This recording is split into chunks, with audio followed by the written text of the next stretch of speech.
Hey, what's going on, everybody? Welcome to the program. It's the Jeff Gerstmann Show for March 7th, 2023. This week, I will be hosting the show. My name is Jeff Gerstmann. I'm a video gamist, a professional game player. I'm well steeped in the game. No, what's the best way? I don't know. That's the I've never been good at writing any kind of like bio. This 3 generations deep in gangsterdom. Is that 3 As I've been covering video game platforms since the 5th generation of consoles, the 4th generation. I get into that weird garbage of numbering the generations. What if I just like all of a sudden was like, no, this is the right idea. This is a good way to catalog this stuff and not at all a dramatic mess. What's going on, everybody? Hi, I hope you're having a fantastic week so far. It is Tuesday, and we're here. Man, I had a revelatory 7 days here, I guess I would say. There was one day that was more revelatory than others, where I finally figured out why the fans in my PC are spinning up so damn hard with like barely any load on the system. I finally figured it out, and now it's like I work in a library. It's so quiet in here. I don't even need the headphones anymore. But I'm going to still wear the headphones because that's a professional. Need to hear. See, with the reason why people wear headphones, and if you do a podcast out there, I'm going to tell you why you should wear headphones if you don't. It's because you need to be able to hear yourself, and it's not some weird like you need to hear yourself with zero latency. So there's all this sort of, there's all of that weird stuff, but also you need to hear when you're drifting away from the microphone. You need to hear when you're not talking directly into the microphone. You're like, oh, it doesn't sound right. Oh, it's because I've gesticulated myself away from the microphone. If you're not wearing headphones, it is way too easy to do that. And I've seen it time and time again of people screwing that up. That's my professional podcasting tip. Is talking into the microphone is a big plus. That's yeah. Very, very simple. So I couldn't figure out for the longest time. I couldn't figure out exactly which fans it was, and so I downloaded all the like I'm installing MSI Afterburner, and I'm installing the A tuner, which is the specific fan tuner that is recommended by the makers of my motherboard, and I'm looking at fan curves. And I'm like, man, these fans are spinning up, I guess. I don't know. But as I'm running the tests for the fans that are listed in the software and going, hey, spin this fan up. None of them are like I finally realized none of these are the fans that are making the noise. And then I would get busier, I wouldn't have, I wasn't devoting a full amount of time to it. So I just go like, and then start all over again 2 weeks later. I finally realized like, okay, there's no sensors. I can't see the RPMs on my intake fans on the other side of I have 3 fans on the top of the case. You can't, I'm pointing at the computer, but you can't see it. And there are 3 fans on the top of the case that are pulling air in, and then it's blowing air out the back. And I finally realized like, those fans are not listed on this list of fans on the software at all. And sure enough, finally one night I'm like, I'm going to pull this thing apart. The top of my case is magnetized, so I can actually, there's a plastic cover that goes over where those fans are, and I just yanked that thing off. And then there's a filter that was over that, and the filter was touching the fans directly and impeding them from spinning. And as soon as I took all that off, all of the noise went away, and I was like, oh shit, god damn it. And so I just took the filter out, and I've left it out. It's a little dirty. I cleaned it pretty recently, honestly, and now there's like particles floating in the air here. You can see that I also swapped it around. And so yeah, you know, I need to clean this, but also this is resting directly on the fans and touching them. I cleaned this I cleaned this 6 months ago.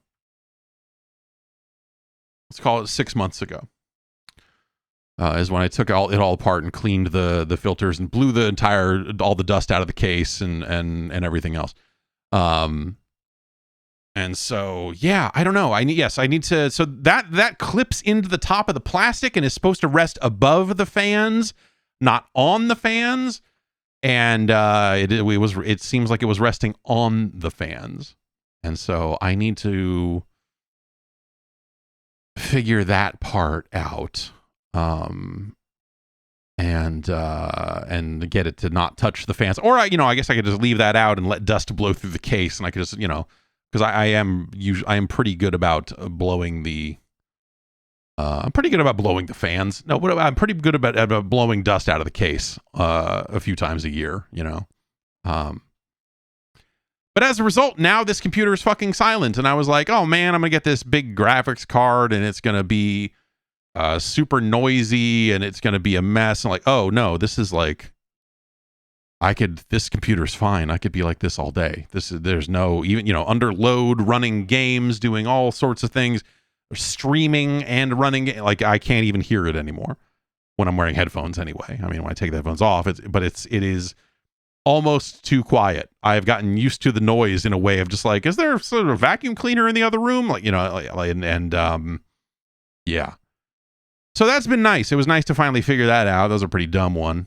All told, of just like real, like, because I had to sit and think, like, and I know there's more fans in this case that are on this list, but I don't know where the fans are. And as I started thinking it through, it was like, oh right, yeah, the fans on the top of the case, the intake that go through the radiator or whatever, and all of that stuff. It just yeah. So anyway, that was a nice one. And I guess the other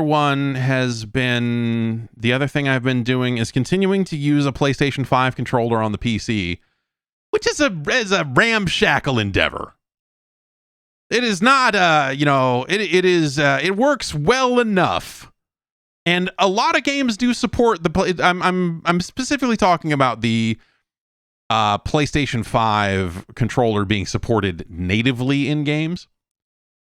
Obviously Steam you can check a box in Steam and tell it to like pretend that it's an Xbox controller. But as soon as I did that, I didn't get the, like when I was playing Returnal, which is what drove me, what drove me to it is, again, in pursuit of quietness, I needed a quieter controller.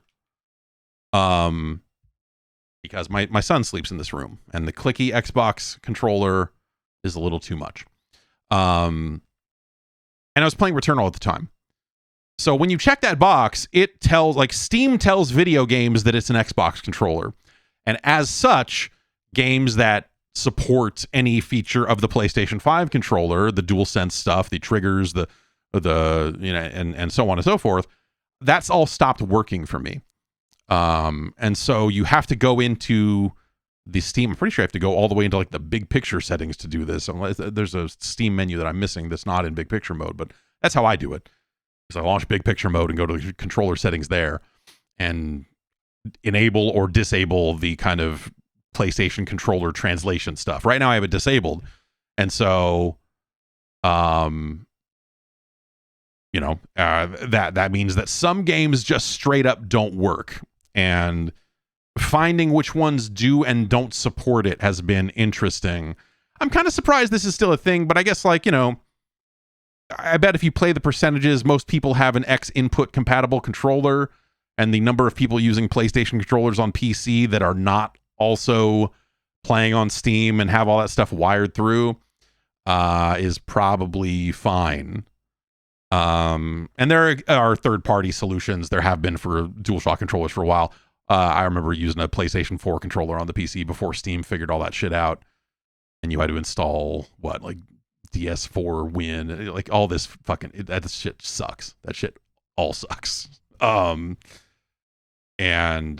yeah, I don't know. So it's like, on one hand, it's like, oh, I guess, like, I'm not, like, I'm surprised more games just don't have full-on direct input support instead of just supporting X input. But on the other hand, X input is such a standard now on PC that I could see why devs would just be like, forget it. Like what are you even talking about? Like, yes, we support X input. What are you complaining about, weirdo? So I don't know. I kind of go back and forth on it, but I was surprised. I didn't even realize it would be a problem because everything had worked, right? Everything I had been playing, Returnal, emulators are really good about supporting that stuff directly one way or the other, and just like most of the games I had been playing worked fine. And then I was like, what's going on in Halo? What's up with Halo lately? And I launched Halo and hit the X button. I was like, oh, right. Yeah. Right. First party Microsoft. Yeah. I guess like it makes sense that Halo might not directly support the PlayStation 5 controller. And as such, I'd like to announce that I'm now against the Activision Microsoft merger. Because if Microsoft was serious about interoperability, Halo would work with a PlayStation 5 controller. They should do that. That's what they should do. If they want to get all the governments off their back, they should make Halo support the PlayStation 5 controller, and they'd be like, see? We don't even care. We don't even care what controller you use. Put me on the stand. I'll preach I'll get me in front of the anti-competitive. And then that got me thinking, wouldn't it be weird and kind of cool if Halo Infinite supported the features of the DualSense controller? Like, oh man, this rumbles a lot better on this other controller. Anyway, I don't know. It's a lot. That's not entirely standard though either. Well, I guess like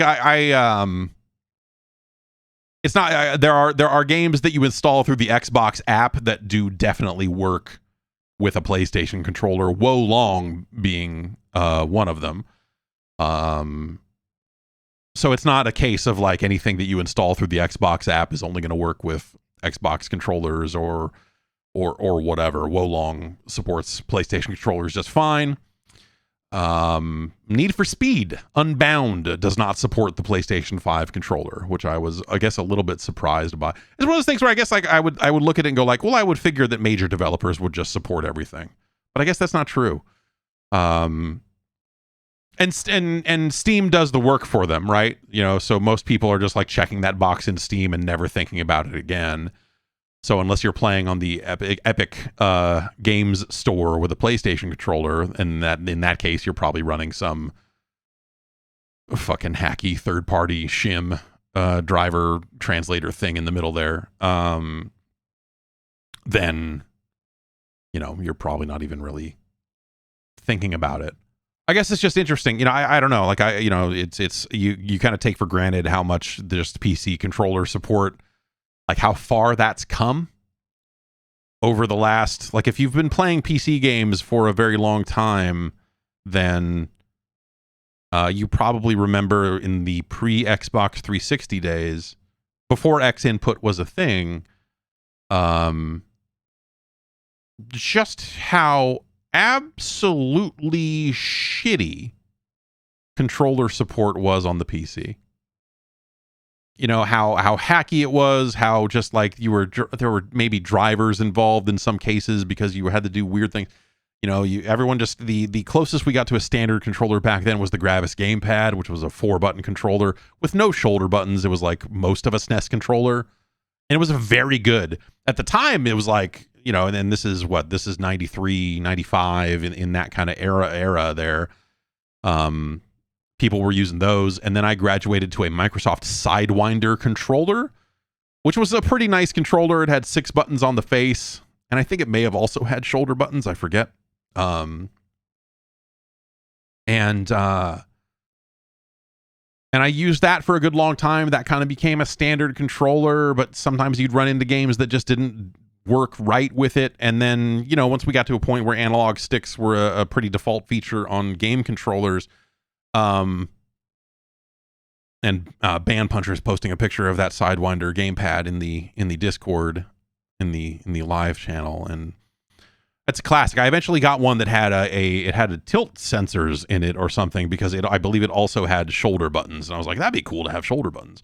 Some other Sidewinder variant with weird tilt controls, and you know, this is all before USB was even really a thing. You're plugging it into ports on the back of your sound card and all this other crap, and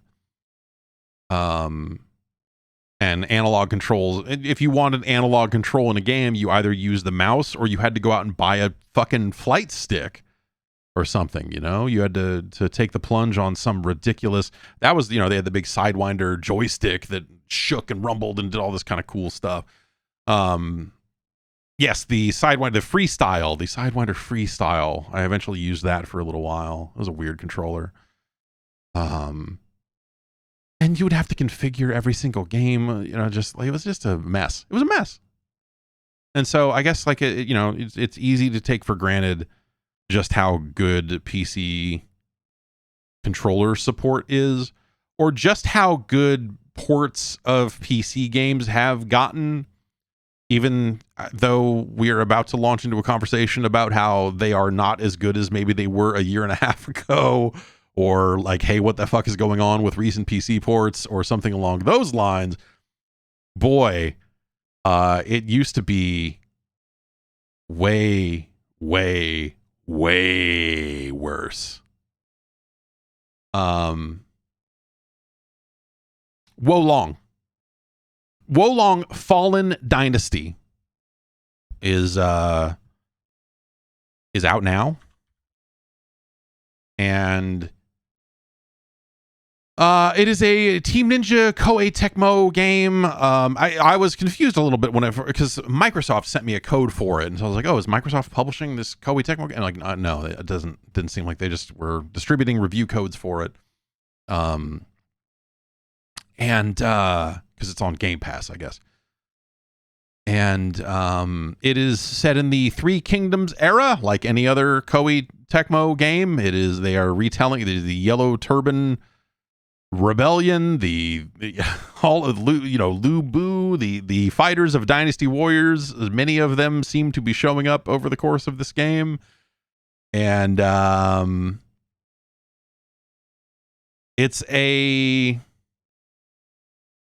I guess a Souls-like game. It is Sekiro-esque, perhaps is the right kind of specific side sub genre to talk about there. But it feels very friendly. You know, it is similar to Neo, obviously. Some of these same folks have worked on the Neo games, and so it's not entirely unlike one of those. You are running up to a point, and instead of a bonfire, it's you plant a big flag, and there's an idea of like morale going up and down. So these kind of level numbers for the enemies and for you go up and down over the course of you making your way through a level, and it's skill trees, and you're spending the equivalent of souls on leveling up, and so on and so forth. I think it's not bad. I don't mean to I don't necessarily. I'm not like mega jazzed about it, I guess I would say, but it is. The combat is decent enough. I think the problem I have, and maybe this is on me. I when you tell me Team Ninja is making a game and you show me screenshots of like, look at this person with a sword, a very samurai-esque like sword, a very ninja-esque sword, and so on and so forth, I look at it and go like, oh man, are they gonna make a are they making a new Ninja Gaiden, but also with kind of these Souls-esque elements in it? Because if it was something more like that type of combat, maybe that would be awesome, and that might be a really cool game. And then you get into it and you're like, it's not that. You know, it is slower, more deliberate, but also with really wide windows on parry timing and stuff like that. So at least with the default weapons, that's something that I think as you equip different weapons along the way, that window can be different. But generally speaking, parrying attacks I found to be pretty easy to pick up, pretty easy to get decent at. There's like an early checkpoint, a first boss, and I streamed some of it on Friday. It's up on YouTube. Look for the Jeff Gerstmann show on YouTube. And everyone was like, oh, this first boss is so tough. This is you're going to die a billion times here. This is you're done. This is implying basically that the game was mega difficult as soon as you hit this boss. And I got there and I was like, oh, I mean, you know, it's really just a checkpoint that says, have you figured out how to parry yet or not? Because if you haven't, this is going to be trouble. But it's, yeah, I don't know. The attacks come in, you parry them. And again, the window on that parry is wide enough that you don't have to be extremely precise. And so it's the sort of thing that like, yeah, maybe it'll take you 5, 7, 10 try, you know, it's not like, you know, you maybe are not going to beat it on the very first try or whatever, but it wasn't something that people were like, oh my God, is that, you know, people were pitching this like it was, you know, that I was going to suddenly spend 3 hours on this one fight or something. And I'm like, no, it's got 2 phases. The second phase is more difficult than the first, but you are still parrying these enemies and still kind of doing this. And so it seems like a game that where Sekiro, I think the hope with Sekiro was that it was going to be something that was a little bit more accessible to a wider range of people. And it's like, oh, this is maybe going to be a little more, you know, anyone can play Tenchu. This will be fun. This game feels like it is more like that. And so in that sense, I think that a lot of people that really bounce off of games like this might find themselves just more able to perform in Wolong if they weren't in Sekiro or if they weren't in Demon Souls or whatever. Like Sekiro is crazy. I know Sekiro is a game I liked from a distance and was like, I don't want to do what it takes to get good at this. I just don't I don't want to do this. And so I am not going to do this. Wolong is kind of on the other end, weirdly enough, where it's like, oh, you could totally do this. You know, you could very much almost mash your way into parries, because if you double tap the parry button, you'll roll. And so in some cases, you'll just be dodging attacks anyway. And so it creates a situation, at least early on, you know, like it does start to ask you to become a little bit more precise as time goes on. But early on, you can really kind of fudge your way through some of this stuff and get it more often than not.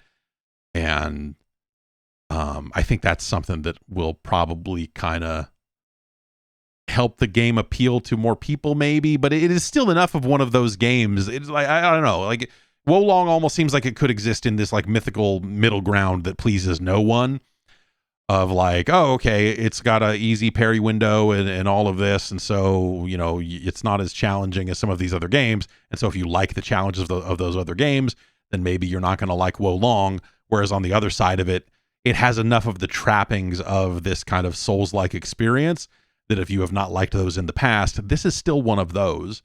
And it's even if it seems like an easier one of those, which is, you know, that was part of what drew me to the Neo games as well, is it felt like it was like, here's something you can kind of play in more of a bite-sized chunk. You might finish a level here and reach a point where it's like very clear, like, okay, you can just stop now and come back later and start the new thing. I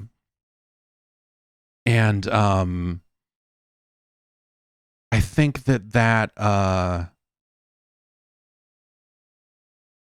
maybe puts it in kind of a strange position.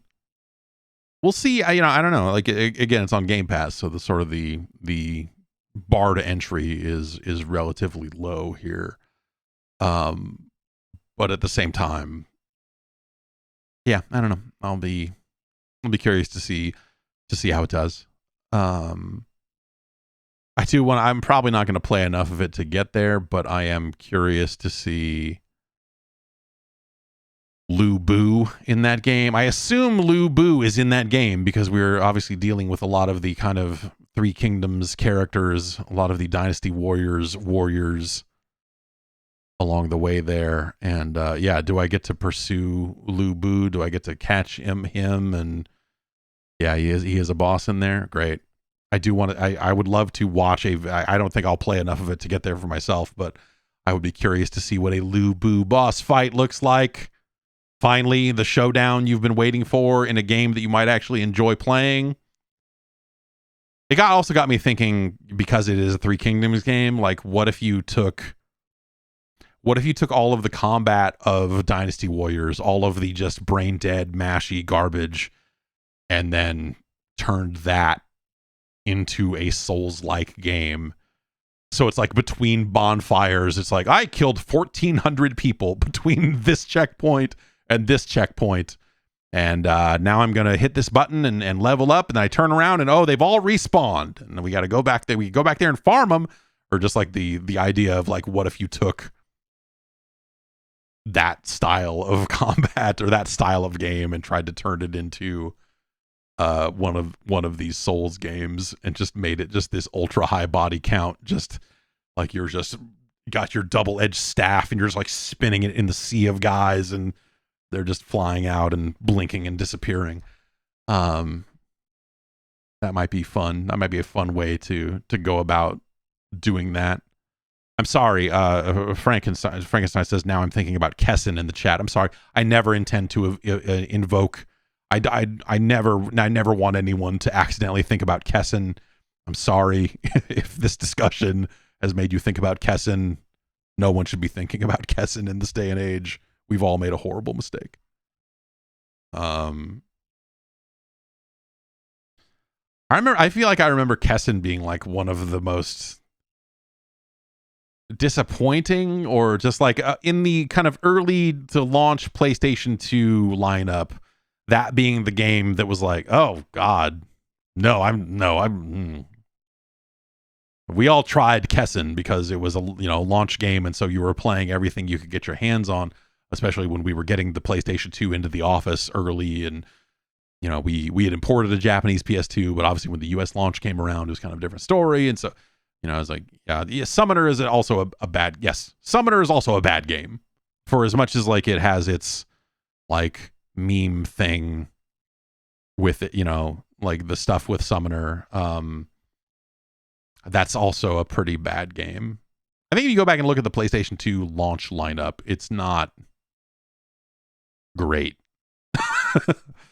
Like the highs are incredibly high, and there's a lot of really rotten stuff underneath that you're like, okay, this surfing game is maybe not something we need to spend a ton of time on. But hey, they can't all be Tekken Tag, right? I mean, what are you gonna do? They can't all be Ridge Racer 5, right? Let's crack into this. This is if you were watching on Friday, and again that video, it's the same video with Wo Long in it. I made my way to the PO box. I made my way to the box and picked up all the shipments. And we came back here, and I opened all the boxes, and I think the garage cam is still on. Let's check. Yep, I turned it on this morning because I had to do a few things. And we got a mess of drinks. We got a mess of weird beverages now. We got a lot of weird stuff showed up in the mail. Some I believe some Finnish energy drinks, and a number of others. We are starting with this one from that shipment. This one is called Bucked Up Energy, because I like to get bucked up. Get bucked up. Get bucked up. Get bucked up. Gym and Juice. GYM and Juice is the name of the flavor. I don't know. It's got an American flag back here. It says alpha size. Get bucked up. When you feel it, ... No, I'm sorry. It's a dash. When you feel it, you just got bucked up! ! All right, I don't really know what to make of this. Seems like something that would be pretty awful, honestly. But I feel like this is we're heading down a dark road on our energy drink tasting here, where we're starting to get more foreign drinks. Someone sent a bunch of weird pre-workout stuff that is frightening. So let's get bucked up and see what this is all about. I feel like I've said this a few times lately, but this smells like an Orangina.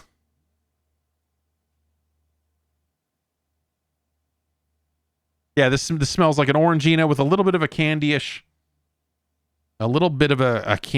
sort of flavor there. Yeah, it's not like deer antler velvet flavor. So let's snuck if you buck, and let's see what this is all about.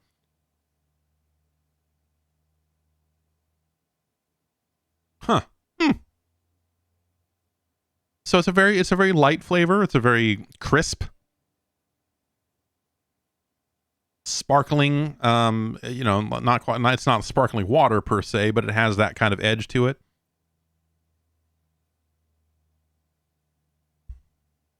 And very citrusy. I mean, it says gym and juice, and it definitely has kind of a orange juicy sort of.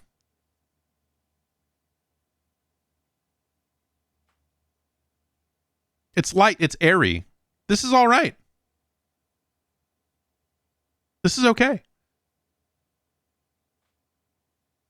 It doesn't have a very strong, it doesn't have a strong chemical taste to it. And again, kind of it tastes a little bit like an Orangina. If you've ever had an Orangina.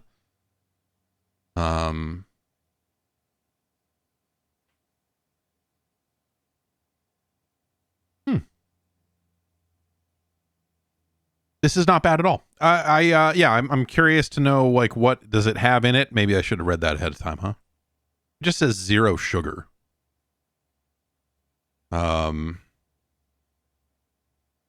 It's got a bunch of B12. Like all these drinks, it has a bunch of B12. The area over here where this is maybe a little alarming. Turn my light on here. There's a big block of text here on this part of the can. Right here, if you're watching the video. That I can tell that the first word in this list is warning, but the rest of it is printed so poorly on the can. It is like thin white lettering, and the rest of it kind of can't be read. It just looks like a bunch of scratchings. I can tell that the first word is warning, but the rest of it, there's a bunch in all caps. I don't know. The end here, it does say a milligram count for the caffeine at the end of this block, but I can't tell if it says 200 or 300. It is, yeah, again, printed real. Yeah, we'll have to look at one of the other cans and see if maybe is just a printing error on this can. So yeah, take a picture with my phone. I don't know. Again, I don't. It's not like a necessarily a my eyes sort of thing. It is a this is printed really poorly sort of thing.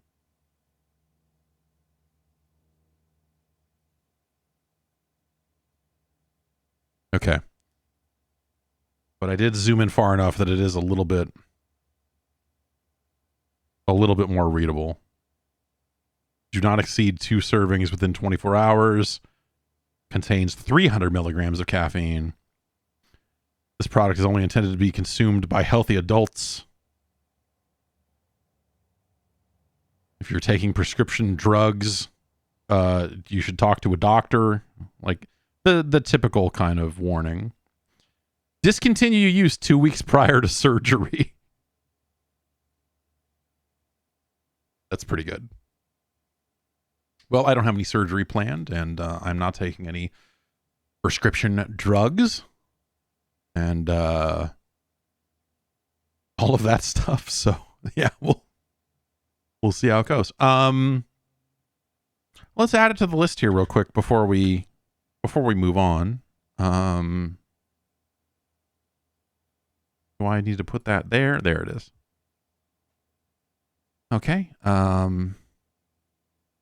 Anyway, I guess, yeah, I'm a little surprised by this. It's a pretty decent tasting drink. If you saw yesterday, we added G Fuel Sour Cherry into the top 20, almost cracking the top 10, which is exciting to finally drink a couple of G Fuels that are actually pretty decent. Let's see.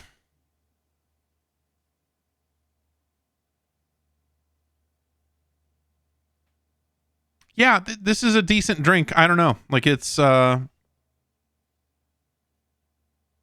Rockstar Recovery Orange. I'm going to say it's not as good as Ghost Swedish Fish, which is a quality beverage.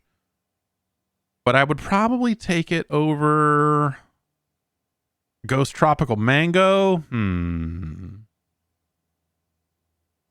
I would take it over Rain Inferno Red Dragon. I'll say that much. But maybe that's where it stops here. So what is this even called? Bucked Up Energy Gym. N apostrophe for in juice. Okay. So that's our new number 31. Congratulations. And thanks to I lost track of who sent what, but thank you for sending this trash my way. We've got 82 drinks on the list here. And that's pretty cool. All right, let's move on. So yeah, I've been messing around with Wo Long here and there, and I'm not sure how much more of it I'm going to play. Like I've enjoyed it so far, but like I said, it's not something that I'm like I'm barely thinking about it outside of playing it. It's just like, oh yeah, I could chip away at this and mess around and play some more of this, I guess. But yeah, I don't know. It's all right. You should check it out if you're into games like that. But like I said, I do wonder if it'll end up being a thing where it is not challenging enough for people who like those games, and it is still enough of one of those games that it doesn't necessarily appeal to that wider audience. I am also messing around with oh geez, I just clicked on the wrong thing and screwed up a bunch of stuff. Outer Worlds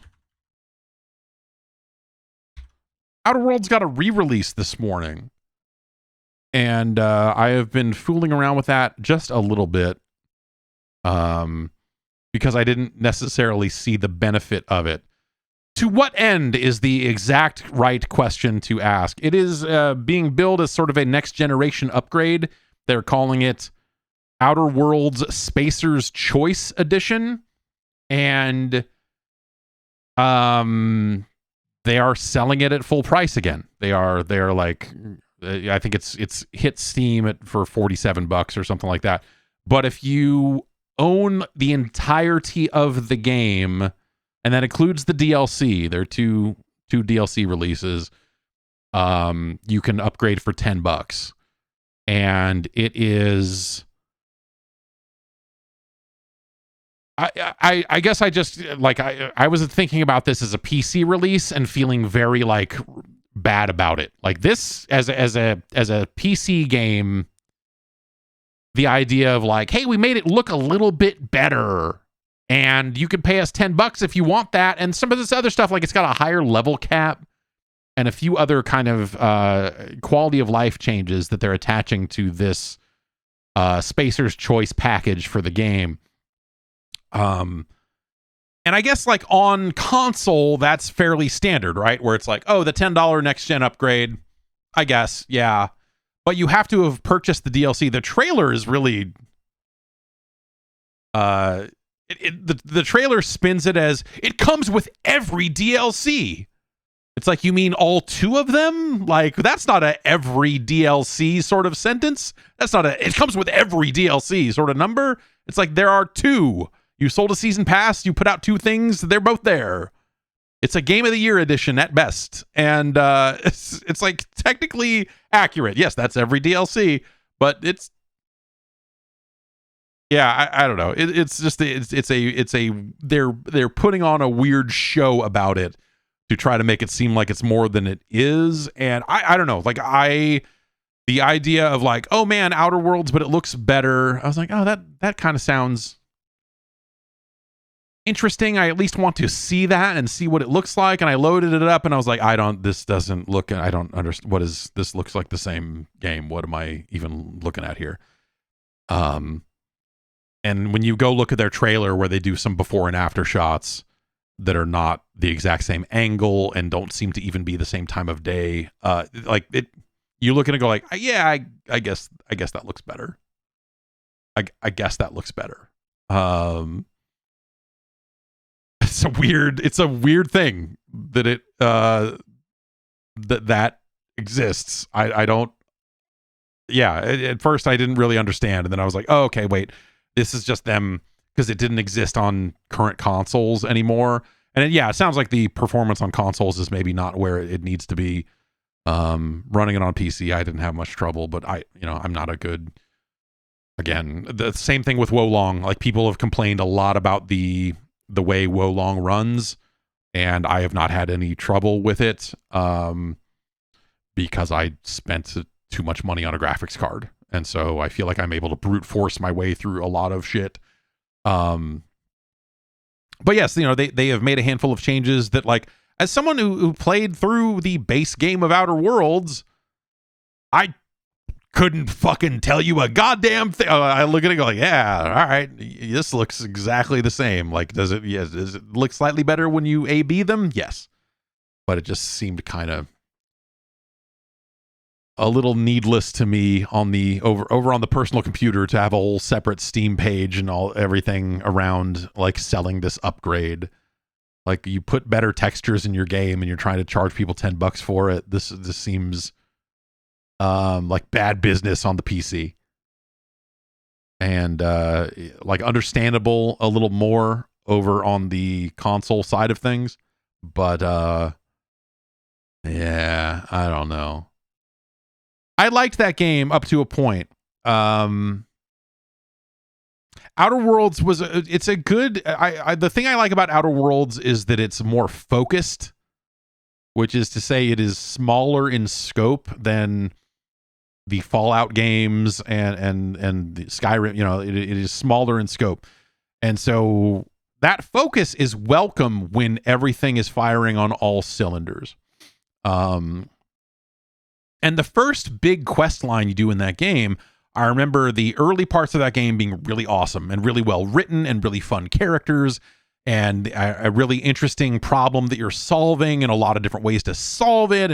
And I got through that, and then you're kind of on to the next planet and on to the next thing. And I feel like every single planet after that was so much worse qualitatively.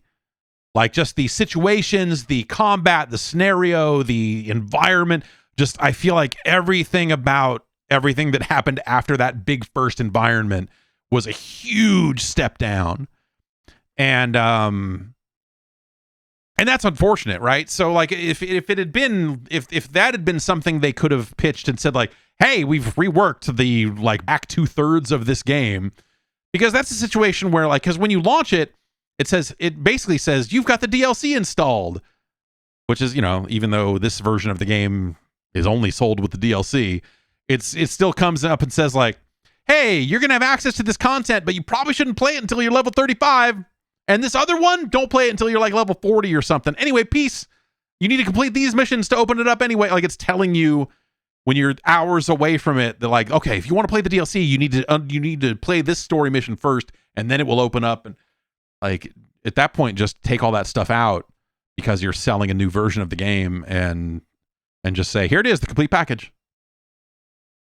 It just seems like it should be smarter about it. Anyway, that's, you know, it's kind of whatever at that point. But I don't know. It was a good way to remind me that Outer Worlds existed, I guess. That was a game I wish, again, it's really hard to get excited about DLC for that game. I didn't play the DLC when it came out, even though I did finish the main game, because by the time I finished the main game, I was pretty much done with that universe. I was just like, you know, a lot of the writing later on in the game, the way it wraps up, there was just a lot of stuff in, again, like the back 2/3 or so of that game that was just not well done. And so the idea of like, here are 2 whole new scenarios that you never played, and also we made the game look better. I'm like, I'm good. I'm still good on that. But I did fire it up and walk around. I was like, okay. And I guess my report back from playing just a small smidge of that thing was, this looks better. Does this look better? Does it? I don't, this seems like a really minor upgrade. Like maybe if I had played the other game more recently, I would be able to tell you, something more specific about it, but instead it just seemed like the same game, because it's not like it looks incredible, you know. It's like when you go look at the comparisons, like, oh, these character faces look a little bit better and more emotive, and yeah, okay, yeah, yes. So when you look at it that way, you go like, well, clearly they did do work to it. It's not like they did nothing and shipped it back out, but not so much that you're going to be like, this looks incredible. What an amazing new, the Spacer's choice is my choice. You know, you're not going to fall all over yourself for it, which is unfortunate. I don't know. Like they did announce a sequel to this, right? They did say, hey, we're also doing Outer Worlds 2. I'm not crazy, right? Yes, they are in fact going to put that out at some point. That is something I'm hopeful for. You know, again, because I think that the Obsidian makes a good, it's a good fake Fallout. It is where Fallout 4 became too sprawling and broken and all of this other stuff, and got into all this settlement development and all this other bullshit that I just felt got in the way of what I wanted to do in a Fallout game, because instead they started making it thinking like, well, everyone needs to play every game for 1,000 hours now, so that's what happened with Skyrim and all these mods. So let's just try to, can we Minecraft this up a little bit? Can we fucking Minecraft this out just a smidge and let people defend settlements in like the most needless way possible? So Fallout 4, whatever, it went down its own road. Disappointing. So Outer Worlds being like, hey, yo, from the makers of Fallout New Vegas, that one that everyone still talks about because it is legendary, they're making another one of those types of games. You're like, fuck yeah, woo! And yeah, like I said, that first game didn't get it done. But with all of that said, with my disappointment in that first game, the idea of like, hey, we're going to make another one of those. I would love to see Obsidian, and then we will, presumably, unless it gets canceled. But the idea that like they're going to get another crack at this and be able to kind of make another one. I think that when the writing in Outer Worlds is good, it is very good. And so one would hope this is a good example of like, what can Microsoft do to help make this? And now that they own all this stuff, the stakes are higher for everyone involved, right? So hopefully on the other end of this, that purchase and everything, the Outer Worlds comes out and it is bigger in scope and better. That's what I want out of my sequels, bigger and better, right? Not necessarily bigger all the time, but better. So if they put out another one of these types of games and it is the similar style of writing, same type of sense of humor, but the scenarios themselves are more engaging and the overall story is more engaging, then I am more than willing to give that as much time as it needs for me to play it, because I would love to play another one of those types of games that has a little bit more focus to it, right? I think that's been my, when we think about Starfield, it is when I think about Fallout 4, when I think about the direction that they started to head in with that game, that's where I start to go like, oh man, I hope they don't lean too much in that direction, because I am not I don't want to do that. I don't need to customize a base. I barely even want to customize my character. I want to get out there and see the story and interact with the world and see this content that has been created for me to experience. Not, oh, this settlement's under attack, you better fast travel all the way across the world again to go fight off a wave of fucking guys again and do this. It was so fucking uninteresting. So uninteresting. But that had become a very big style at the time, right? It still is to an extent, of just the, hey, we put building into our game, I guess. So it makes sense, I guess, why they would do that. But I just, not at all what I'm looking for out of that type of role-playing game. That is not something I need to do or want to do. So when aspects of the game kind of force you to interact with that system, when they start tutorializing the base building and all of that shit, I was just like, fuck, dude. No. Like, I want to build a base in No Man's Sky. Like, if you're gonna make it all completely pointless, make it all make it all completely generated and whatever. Like that's a system, because that's almost closer to the survival game style.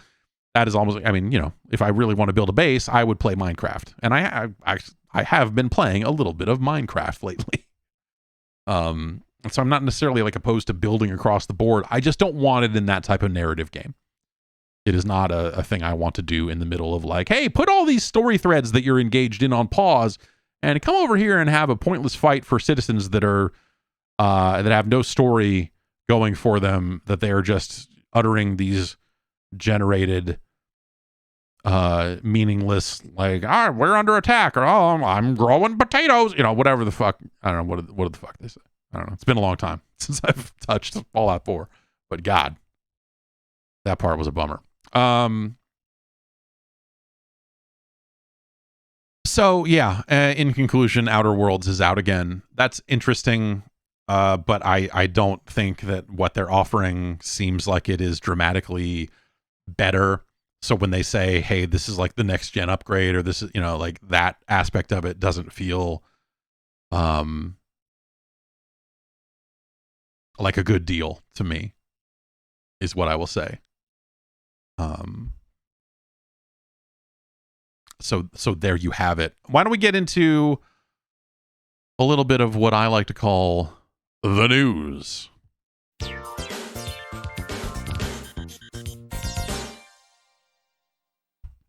Hey, you can sign up and get more. You can get access to the Jeff Gerstmann Hall of Fame. You can get access to a little podcast we call Game Boys to Men over at patreon.com/Jeff Gerstmann. And thanks to everyone for your support of this ridiculous endeavor. We are embarking on a mission this year to move this entire operation out to the garage, which is I'm going to do my first proper recording in the garage this week from the looks of things. Because we're recording after hours. Glenn and I have a guest on the next episode of Game Boys to Men, and the timing worked out that we had to do it in the evening, and I can't be in here in the evening because a child sleeps in this room at some point, and so I'll be out there getting my record on. And now that there's a camera out there, maybe we will partially document the process of, straightening the garage up and getting a lot of that stuff out of there, or at least like reboxed in better ways. It's a real mess out there. So yes, thanks everyone for your support. We are going to rebuild everything out there, and then some. That's what I want to, once I got more space, then those arcade cabinets can become playable, and maybe I'll have room for VR stuff. Not that there's enough VR games to really justify but space, but hey, it'd be nice to at least have the option. And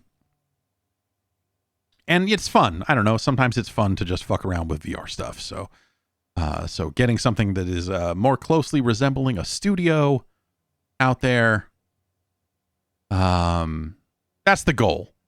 Seal up the garage door, like whatever else it takes. I don't know. That's the path we're on. And I'm very excited to get to it. But yes, recording Game Boys to Men this week. I've got a trailer for Game Boys to Men. I'm not going to air for you right now, but kind of a little best of. If you haven't seen the show, it's a kind of long chunk of it, so you can kind of see what you're missing. All that. That'll probably be, let's call that early April, something like that. That'll probably be when we put some of that stuff out. Got some other stuff in the works as well. And trying to get, it's like once all this stuff is done, I want to get another podcast off the ground. I've been talking to Glenn about doing a wrestling podcast kind of separately from all of this other stuff, but also another video game focused podcast that I want to get launched. It's just been very busy lately. Very busy. Son went to the doctor this morning. Seems like he's doing well. He got 3 shots. And is subdued, I guess is the word. Maybe later that will go from subdued from getting the shots to screaming from getting the shots. We'll see. Tonight might be a late night, but it's been a series of late nights because he's got teeth coming in. Anyway, it's been crazy around here. Thanks to everybody for your support. Patreon.com/Jeff Gerstmann if you want to hop on board. Let's actually get to the news here. Speaking of virtual reality, Facebook has cut price on some of its virtual reality gear, and I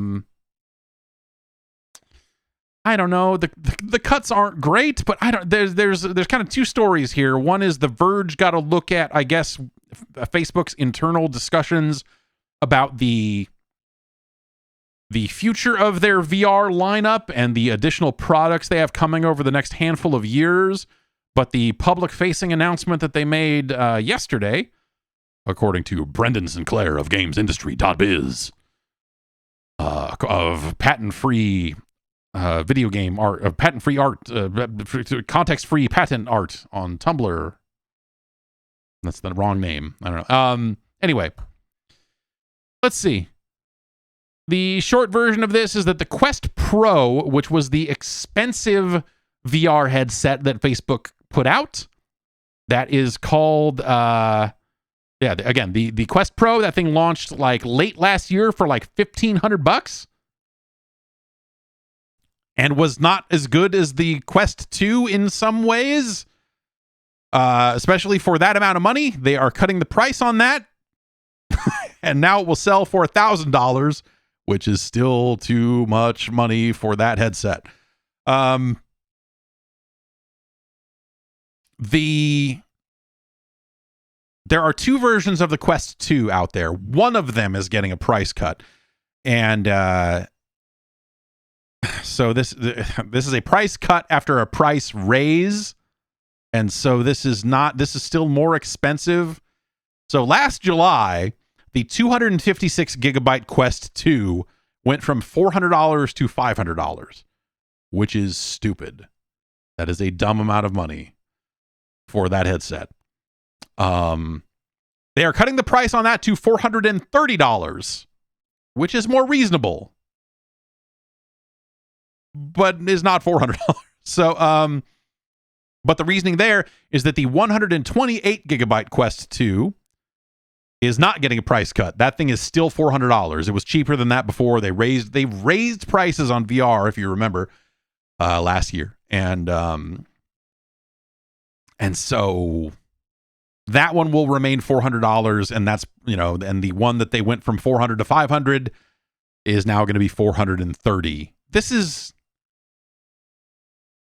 I don't know, a farce. VR is such a fraught thing anyway when it comes to consumer demand and when it comes to people wanting it. The Quest Pro price cut, like whatever. The Quest Pro is not meant for you to buy and play games on. That is something that they are trying to put out as an enterprise device and whatever else, right? So it's not necessarily, the Quest Pro is not necessarily meant to replace the Quest 2 as a consumer device. It is something that they're trying to sell into the enterprise space where everything's more expensive because businesses it's B2B. It's B2B, baby. That's a tax write-off. You're amortizing the cost of your Quest Pro over 7 years, even though in 3 years you're going to take it and throw it in the fucking trash because something else came out.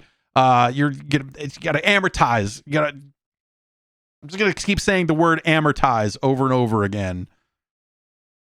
As we continue to get bucked up. So whatever, the Quest Pro is a bad headset, but it's not made for you to play fucking Beat Saber on. You can, but it's a waste of money. So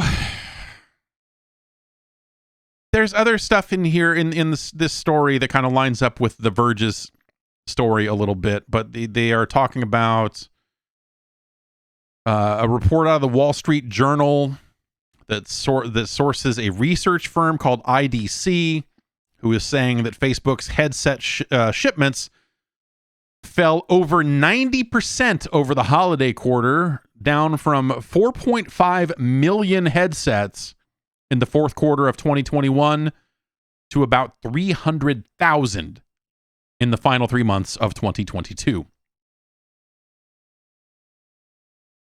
And that is not the only sign that, it doesn't seem like people want VR. It seems like, that should not come as a huge surprise to you if you've been following this space for a long time. It just really doesn't seem like the average person is finding a lot of great reasons to buy VR, and those that do are not always finding great reasons to continue to use their VR headset. That gets into The Verge's story, where this is, I guess, sourced from an internal presentation at Facebook, where they, according to Alex Heath, rolled out plans for 3 new Quest headsets, AR glasses in 2027, and a smartwatch that they're referring to as a neural interface, which is I put firmly in get fucked territory, to be honest. So, the Quest 3, which is internally codenamed Stinson, according to this Verge article, it sounds like from this presentation, which was largely given by a man named Mark Rabkin, who was the Facebook's vice president for VR. I'm sorry, Meta's. Let's make sure we're getting it right. Meta's VP for VR, the VR VP. The challenge with the Quest 3, according to Rabkin, is convincing people to pay, quote, a bit more money than the cost of the existing Quest 2, We have to get enthusiasts fired up about it, is the quote that The Verge has. We have to prove to people that all this power, all these new features are worth it. And I don't really, in terms of new features here, I'm kind of like trying to read, because the Verge got access to this presentation here, and they're saying there will be a new smart guardian to help wearers navigate the real world while they're wearing the device. That's okay. Like, sure. I think that the current guardians, the current barriers that you're setting up, the virtual barriers you're setting up have been pretty good since the debut of the Rift. Have they gotten better? Yes. Is that going to be a selling point to people? Absolutely not. No one who hasn't tried a headset before is even going to know what that means. They're not going to it's easier to have a barrier. Like, no. Another quote here. The main North Star for this is how you can tell it's a quote from a VP. The main North Star for the team was, from the moment you put on this headset, the mixed reality has to make it feel better, easier, more natural. You can walk effortlessly through your house knowing you can see perfectly well. You can put anchors and things on your desktop. You can take your coffee. You can stay in there much longer. That doesn't... Again, none of this, like, okay, sure. If you don't have to like pick it up as much to look at the world around you, and you can drink a coffee or whatever, if it's more comfortable, like that's stuff that matters, sure. But that doesn't feel like we're necessarily pushing the use case for VR forward. The like, what are we doing? Because again, if everyone's just gonna fucking buy these and play fucking Beat Saber on them, there are already headsets that do that perfectly well. And that's the driving force, right? Someone's gonna see that and go, I want to do that. People aren't gonna see it and go, because they don't know yet. They don't know that VR is a fucking hassle. They don't know that it's a pain in the ass. And so when you do things to make it easier, that's how you sell upgrades to your enthusiasts, I guess. But you need more stuff. According to The Verge, again, there will be 41 new apps and games shipping for the Quest 3, including new mixed reality experiences to take advantage of the updated hardware. And so that's I'm trying to see like if there's a release date for this one, for this, they're referring to it as the Quest 3, but for the Stinson headset, we have to get enthusiasts fired up about it. Mixed reality, huge selling point. 41 new apps. Okay, well, that sounds like it may be this year, which would make sense because they're getting into, in 2024, Meta plans to ship a more accessible headset codenamed Ventura.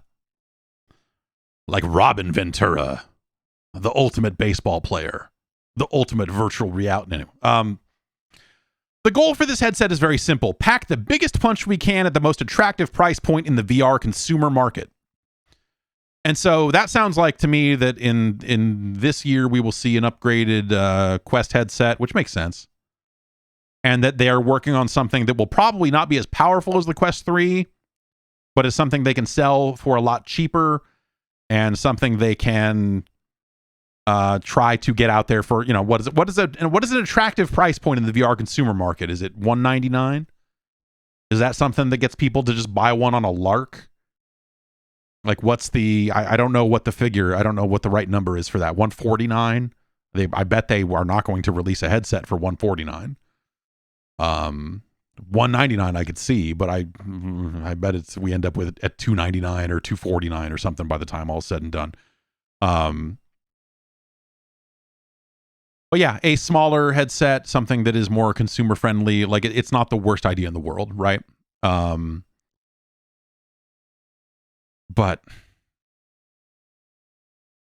I don't know. Like, okay, so that's something that they plan to release in 2024. And then way out in the future, they have another advanced headset. They're calling it their most advanced headset, codenamed La Jolla, which is where Jack in the Box is based, down near San Diego.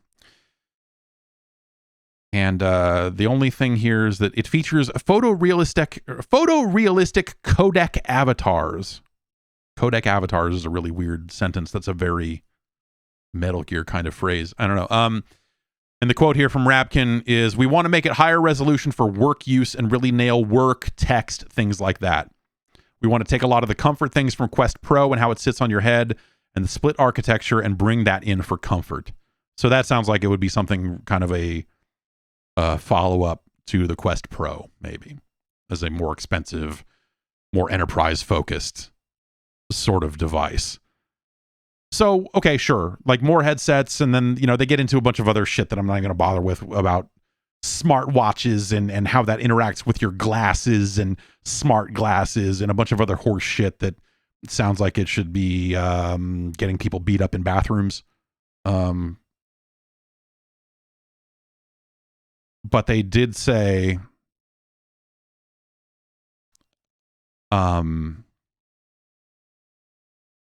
that they need to figure out a way to actually keep people caring about VR, which to me, this is the thing that underscores this whole thing. And the thing that you look at and go, this whole segment, it's not just me. It's not just me going, hey, I don't think that people want this stuff in the quantities that matter. And so it's hard for big game developers to justify making big games in VR, and until someone gets out there and makes a bunch of big games in VR, no one's going to care about VR. And so the chicken and egg process of it,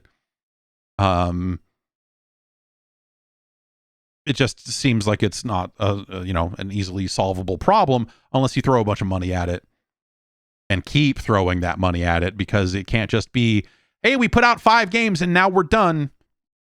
It needs to be a steady cadence of continuing to fund more and bigger games, right? Because the market's just not fucking there. Like, you're propping up, like, this whole thing seems like really amazing technology. The future we all said we wanted, and then we got it and went like, this fucking sucks. Or like, this is really cool, but like, where's the software? Where's the rest of the fucking, like, why do we want to do this? Why do we want to do this? It turns out we don't. Turns out we were wrong over here when we said we wanted VR. We said that would be cool if we could live inside a computer. Nope, turns out it fucking sucks. For a lot of things. I don't mean to, it's like, there's some cool VR stuff, but there's not enough. Anyway, to me, the 3 paragraphs of this Verge article are the thing that says, boy, what a fucking waste of time, and what a waste all these last few years of people continuing to make VR headsets. And so, okay. In the presentation, Rabkin, who again is the VP of VR for Facebook, according to this Verge article, pushed employees to make the sharing of VR content on other platforms trivial, redesigned the Quest store to make it more dynamic, and give developers the ability to do things like automated promotions. So sure, yeah, you need to find ways to get the word out when something's good, and find ways to, share, like, hey, look at this thing we did in VR. Like, streaming setups for VR are a hassle still. The Quest had built-in streaming that would let you record what you were doing, but the frame rate was often fucked. It would make the headset hot along the way, which didn't seem like a great idea. And it's just a fucking nightmare, right? So, so only people who were like so far down the rabbit hole that they've got all this streaming gear and they can capture the headset and they're hooking it up to a PC and not even using the built-in Quest experiences and blah, blah, blah, blah, blah. These quotes here. We need to be better at growth and retention and resurrection, he said. We need to be better at social. And actually, it's funny to have someone who works for Facebook say we need to be better at social. I agree. And actually make those things more reliable, more intuitive, so people can count on it. So yeah, Facebook wants to get back up and then ask what the resurrection. Long story short.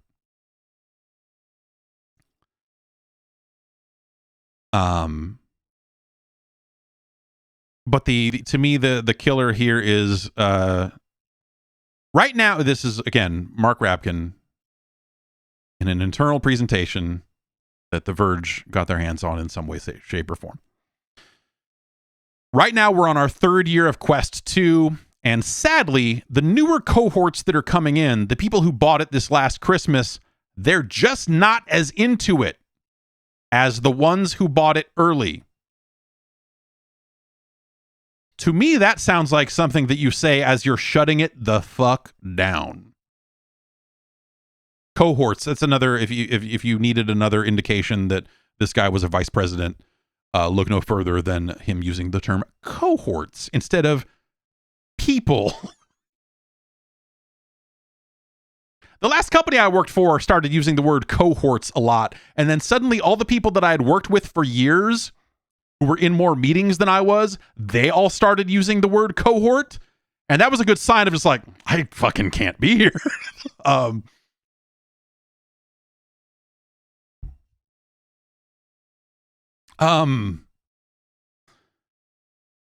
Sadly, the newer cohorts that are coming in, the people who bought it this last Christmas, they're just not as into it as the ones who bought it early. To me, that's like, all right, well, we are fucking folding this division up by 2/3. We will continue to make it and to continue to do this enterprise stuff. And I guess every 4 years we'll put out a better headset and so on and so forth. But the idea that this is, because think about it this way. The way I read that is, hey, guess what? The people who were incredibly enthusiastic about virtual reality are the ones who bought it early, and they are the ones that are still using it. They are the ones who are down the rabbit hole. They are the ones that are like, they want to try all the different stuff, and they're like, Boneworks, yes. They Bone Lab, oh yeah, okay, sure, yes, the follow-up to this. And they want to be doing all of these different VR things. The people that are really enthusiastic about VR, they all bought in already.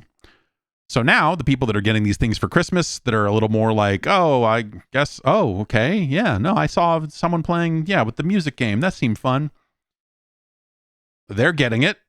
They're trying out the two things that they heard about and going, yeah, this is neat. And then they're setting it down and they're not putting it back on because it's a fucking hassle. And because the experiences are repetitive. And because we're still talking about Beat Saber of all things. When did Beat Saber first come out? How old is Beat Saber? I mean, you have some multiplayer shooters and stuff like that have kind of cracked through, but like the number, like if you were building a list, 2019 for Beat Saber, so not that old in the grand scheme of things. If we look at VR as being kind of like the last 9-ish, 10-ish years or whatever, 2019. But in some ways, Beat Saber felt like the last one through the door on that, like what's the canonical picks for VR games? What are what are the things when you say, oh, you got to try this? Like Beat Saber kind of became one of the de facto kind of standard things. I don't think it's amazing. I think Beat Saber is all right. I think the idea of buying music and I think a lot of the music they put in that game fucking sucks. But what are you gonna do? A lot of people saying Half-Life Alyx, but that's limited to running on the PC. It's not something you can run remotely. That is a whole different. So we talk about like something that is mainstream, consumer focused, easy to recommend. Half-Life Alyx is only on a PC. You need to get a headset that interacts with a PC. You need to get the headset hooked up to the PC. A Quest can do that, but there's a lot of other hoops you have to jump through there. And so I don't know that I don't know that I would say Half-Life Alyx is one of the best mainstream VR games. Lone Echo, that would have been a good one, except for, well, I guess the multiplayer one is the one they're shutting down, right? Like Lone Echo has some cool stuff in it. That's kind of getting up there in years. It's a pretty short list. I think Super Hot VR is really awesome, but I think that's something that if you haven't played the other Super Hot game, it might be hard to wrap your head around. I think Job Simulator to me is something that should be packed in with every headset. Like everyone shipping a VR headset should be, even if they don't own it already, if they don't own that company, which I guess Google bought them, right? So I guess no one making a VR headset owns it. Everyone should be licensing Job Simulator to pack in with their VR headset, because it is a series of novel interactions that helps you understand the things you can do in VR. Google Earth is another good example. Boneworks is a terrible example of a mainstream VR video game. Boneworks is the thing that people that bought the headsets years ago are excited about. The people that bought stuff last Christmas, I don't think most of them would be able to handle Boneworks. And I don't think a lot of them would be super excited about it either. So it's a case of like, yes, I think Boneworks is really awesome. Would I recommend it? Probably not. To the right type of person, of course, definitely. But the right type of person already knows about Boneworks, because the list of things that you are recommending and shouting out and passing around about VR is not that long. And you still have people that are getting motion sick, and still have people that are like putting on and going like, oh my God. Robo Recall, Blast 3D points out Robo Recall. That is I think Robo Recall is and that type of arena shooter. Robo Recall, I think, is a really good one of those, but there have been others. Yeah, like a really good shooting gallery. I always liked Space Pirate Trainer. It's very stripped down, it's very basic, but in terms of like understanding the types of interactions of like, I'm going to go behind my back to pull out this shield, or I'm changing my guns with this, and I can grab this and whip them down. Like the types of interactions you do in there are novel and very entertaining. Rec Room is a great example of like, Rec Room being a big multiplayer thing, I think is a really great one. You want a couple of cockpit games in there, probably. I thought that Eve, the Eve Online, whatever the fuck that thing was called, because it's practically dead now, I guess. But like the early,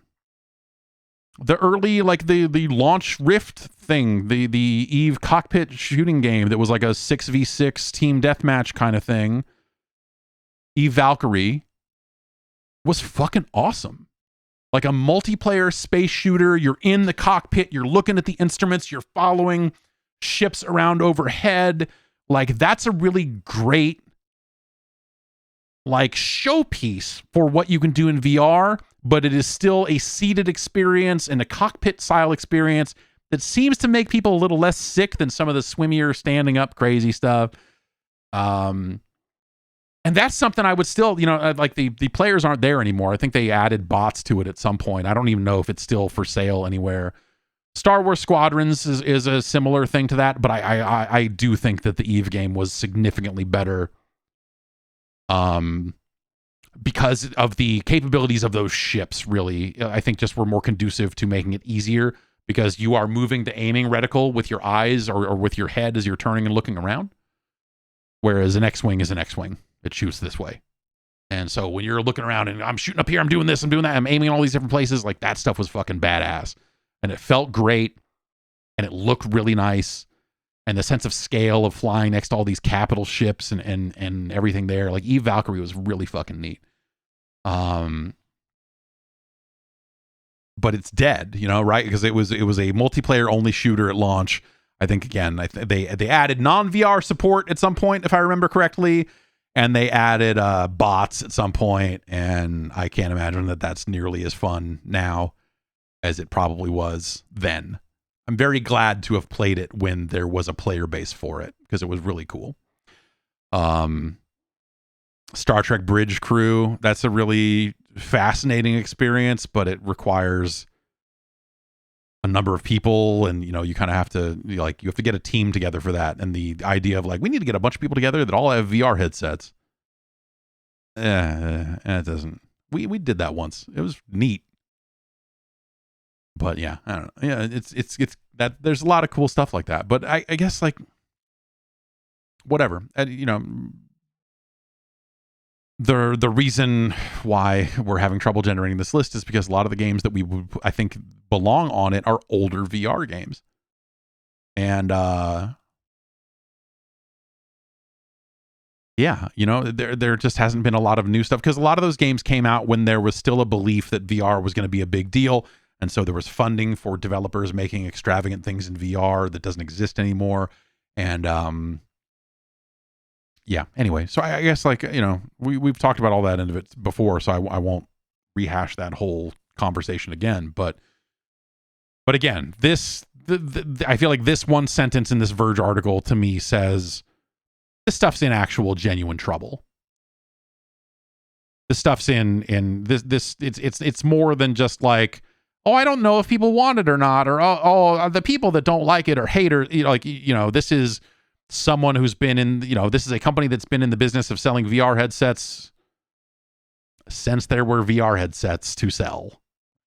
Like, this is Oculus, now Facebook, now Meta. But again, to have their vice president of VR come in and say that the new people that bought it last Christmas are just not as into it as the ones who bought it early, to me tells the entire story about the software problems of, like, there just isn't enough good stuff. There's not, if you borrowed someone's headset or you went over to someone's house and they were like, check this shit out, and you already played Beat Saber and like 3 or 4 other things, then and then you went, I gotta get one of those, and then you bought it and went like, oh, I already did all the cool shit, I guess I could get those and do it again, or I could experiment around and look around this store and try to find something. It's just,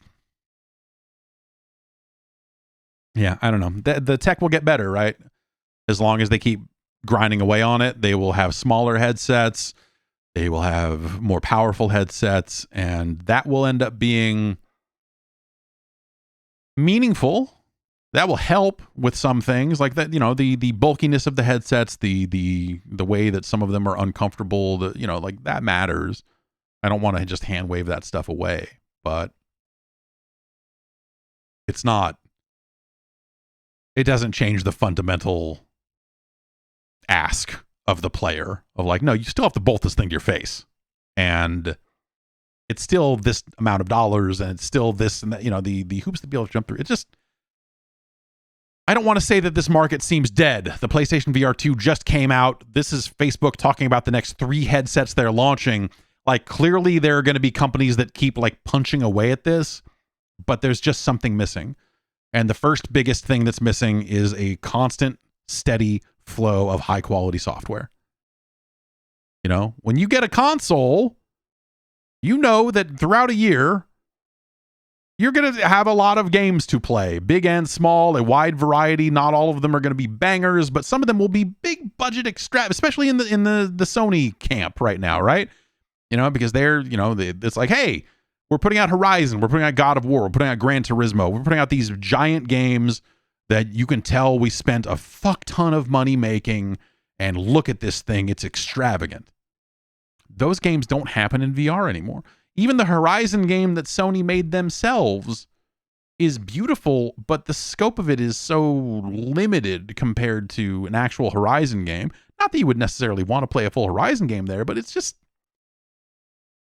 they feel like mini games because we don't have feet in VR. And so you end up in a situation where you're like, I'm going to hold these buttons and move like this, and that's going to make me jet to the side, and I dodged that space dinosaur's attack, and here we are. And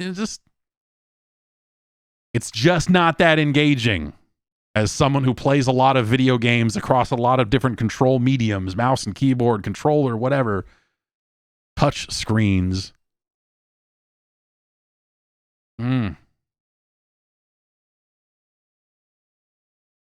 Anyway, interesting to hear that that the people that bought it last Christmas are just not that into it. So imagine how much the people who aren't buying any of the headsets at all are not into it. And are they going to buy a Quest next year? Are they going, well, if only these things were more comfortable? No, they're looking at it and going like, yeah, fuck this. Or I tried this and it sucks. Or I tried this and it's a gimmick. Or this is like the Wii all over again. Whatever it is. I think there's a number of different things people say to kind of hand wave away VR. Some of it fair, some of it not at all fair. But it's either way, it doesn't matter. That's a problem. If you are in the business of trying to get VR over the line, I just don't see how it happens.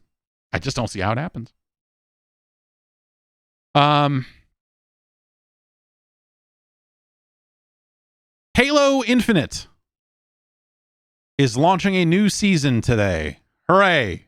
More Halo content. The thing that game has a a huge problem with. Eurogamer has kind of broken down some of the statements and some of the other stuff that that they've been making around the launch of this season, which launched this morning. I have not seen it yet, but I'm interested to see what they have done.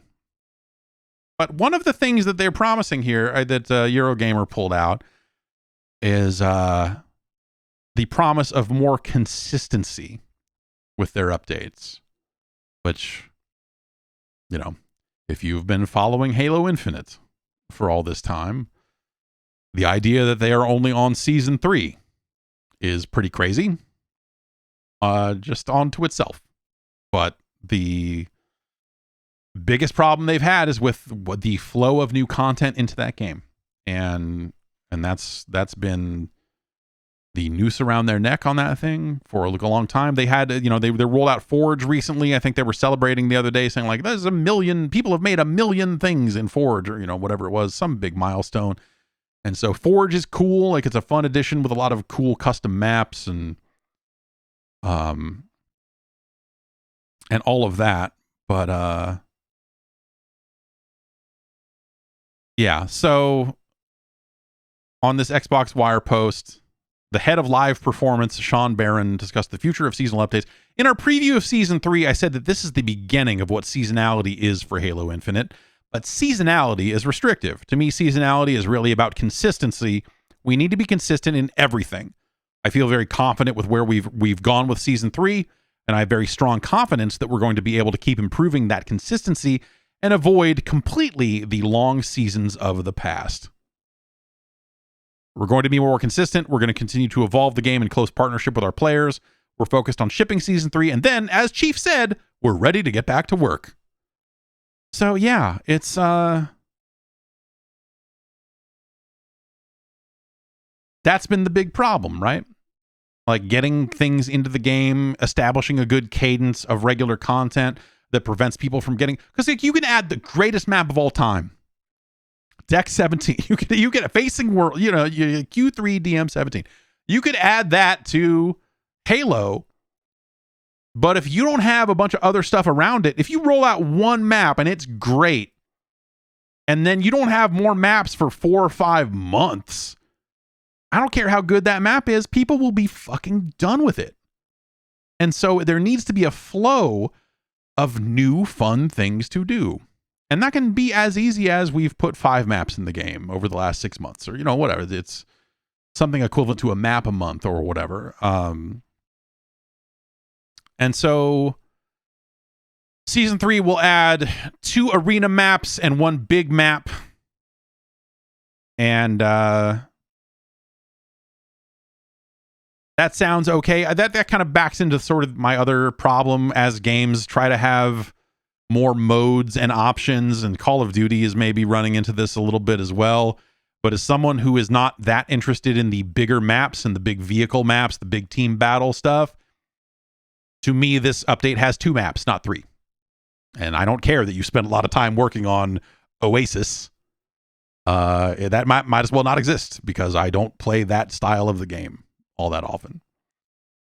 And I'm sure there are people that are on the other end of it that are like, hey, I only play big team battle and you're adding 1 map? What the fuck is wrong with you? What are you doing? You know, like, it's very hard to have these sorts of things that split across modes, right? Where, like, you know, and Call of Duty runs into the same thing where it's like, hey, we've got a new battle royale experience for you, and we've got 2 maps for the conventional multiplayer. Whereas I'm like, 99% of my time in Call of Duty is spent playing that conventional multiplayer. And those 2 maps are not nearly enough. I don't like playing, like, they started up a playlist in Call of Duty for Dome 24/7, which, hey, I'm trying to get Dome 24/7 over here. The Dome map is boring. I don't like it. So, like, they added that map. I'm not having fun. It's not a great map. I don't love it. Dome, big fan. Dome, the map.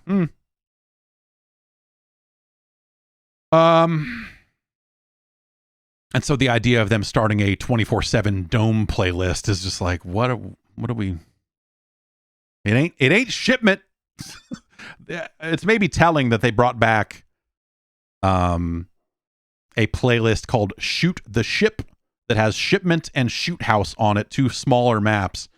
They brought that back already, which to me kind of says, hey, player counts are maybe not what they need to be. Maybe we can juice these numbers again by putting in the small maps that people like to just grind and be weird on. So I don't know if Call of Duty is in kind of a, I'm not going to say a desperate place, but it just, I don't know. The health of that game seems off to me right now. Yeah. So I'm curious to see what ends up happening here in season 3. They are saying good things about the battle pass. The M392 Bandit rifle. And some additional modes. That's Call of Duty rolled out a grind and gun game and a bunch of other modes alongside this season. That helps. And I do like the museum map that they put back in finally. But yeah. Oh, they are adding a mode called Escalation Slayer in Halo, which is a gun game mode. So that's fun. The 100 level battle pass, I think, is really going to resonate with our core players, and because our passes never expire, players who want to spend some time working through all those levels can do so at their own speed. I don't know. I don't know how a battle pass does or doesn't resonate with players. I know they were trying to rework the way XP worked and how you unlocked things, so I don't know if that. I don't know if they changed anything there, but yeah, I don't know. I'm interested to see again, like what the state of Halo is. I haven't been playing it regularly for a long time, but the last time I jumped in, I played some of the maps that were on the Forge, some of the custom maps that people were making, and it was fun. It was super fun to play a lot of weird maps. That to me is, I mean, that's something where it's hard to get back. And it's actually kind of cool in this day and age to see a shooter be able to do it. But one of the greatest things about playing playing online shooters back in the 90s, the late 90s, I guess more specific, but the mid to late 90s, playing the Quake games and playing Unreal Tournament was that you could just connect to a server and you didn't know what you were going to get. Map-wise, because so many people were making so many different maps. Some of them were fucking terrible. Some of them were amazing, but it almost didn't matter the quality of the map because you were just like, oh, well, maybe I'll never see this map again. Who knows? So many things were coming out that you could always just, just join random servers and see a bunch of different material that you had never seen before. And so it always kept the game fresh.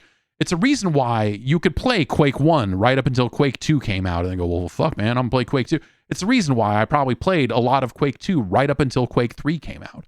I'm sure I dipped off there in the year or so before Quake 3 released, but there was just so much content being generated for those games by users that it was awesome. And then Unreal Tournament had, mutators to easily do things like, oh, let's have low gravity or let's have insta-kill, like all the different things you could do there. Like, you would just have such a wide variety of experiences day to day. And, people were releasing new mods on a regular basis. So you'd be like, well, I don't know what Jailbreak is, but now suddenly everyone's playing it. So let's see what this is about. Oh my God, this is awesome. And now all I want to do is play Jailbreak for the next 3 months, and then something else comes along, and then you're back into Action Quake, or you're like, what? I'm going to Action Half-Life? Okay, all right. And all of that stuff. And modern shooters just don't do that. And so, like, for as much as there has been plenty of reasons to be frustrated by Halo Infinite, and as much as I don't think the tools in there are quite one-to-one what we're talking about, the inclusion of Forge mode and the things that people have been able to do with it is pretty awesome because it does bring some of that back just a little bit. Where you can jump onto a server and be like, well, I don't know how to play this map because I've never seen it before, but most of the people on here never have either. Or, hey, someone made shipment in Halo. Let's see what that looks like. You know, just like weird shit. And modern shooters don't have enough weird shit, I guess. And it's fine. It's a different thing, and people like to learn the maps, and people like to, you know, the way that, you know, people did with the base maps in Quake. Well, like, oh, if I run in this loop, then this rocket launcher will spawn, and I can control the map. And, you know, it's how all the people that got really good at those games played them, and that was never how I wanted to play them. But yeah, you know, it's I have to say it is cool. Like everything I've seen of the stuff that's been created in Forge mode has been a lot of fun, and it's cool that you can see it. And so it's nice to kind of have bits and pieces of that back. But I don't know, like, you know, I think that, you know, people are like, oh, well, yeah, I guess that's what happens when you, but like consoles were always going to do that, right? You know, the very nature of consoles is that it needs to be this kind of lockdown experience, you know, in many cases for security purposes.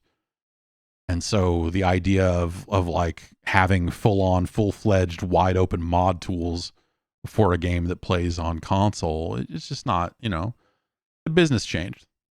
It is what it is. Like, I don't, you know, like it's very easy to understand why a lot of that stuff went away. It's not just so people could sell you maps. That's certainly a part of it. But if you think about it, like, we're kind of done selling maps, right? I mean, Call of Duty doesn't sell maps anymore. Halo is not selling you map packs anymore. Like, they've all found different ways to monetize. And, you know, if anything, like, that kind of opens the door for stuff like Forge mode to be like, okay, well, this isn't competing with how we're trying to sell the game anymore. We just want to get as many people in the door buying fucking Master Chief cat ears or whatever. And cool. So, yeah. And map packs were bad because they would split the user base, and you'd have people that didn't have the map. You'd already be one person in your fucking crew that didn't buy the fucking map pack. And that's if I was making the fucking, you know, former president AI voice complaining about video game things, it would be the Joe Biden didn't, like, fucked up and bought the wrong map pack, or, you know, whatever it is. I don't know. Anyway, I'm going to disconnect this PlayStation controller and plug an Xbox controller back in to play some Halo Infinite Season 3 here pretty soon. So we'll see what they throw in there.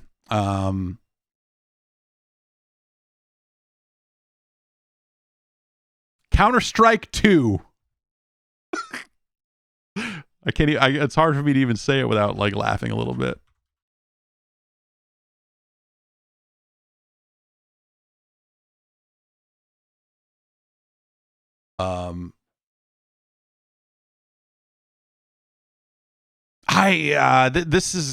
There's probably, this is not necessarily verified, but we've got enough different things kind of poking around the edges that makes it seem like something is about to happen with Counter-Strike. And most of this comes out of a gentleman named Richard Lewis, who's got a Substack, and he's got a history, something of a history when it comes to talking about stories around Counter-Strike. And let's see. So the most recent thing that happened along these lines is on March 1st. You know, there's a lot of accounts, there's a lot of people out there that just sit there and stare at Valve and try to figure out what Valve is doing. And if you stare at the Steam manifests, if you dig through Steam, sometimes you find things that are maybe not announced or whatever. And if you look at NVIDIA drivers, maybe you find some other stuff. And so, in the most recent NVIDIA drivers and a Twitter account called Gabe Follower, I don't know,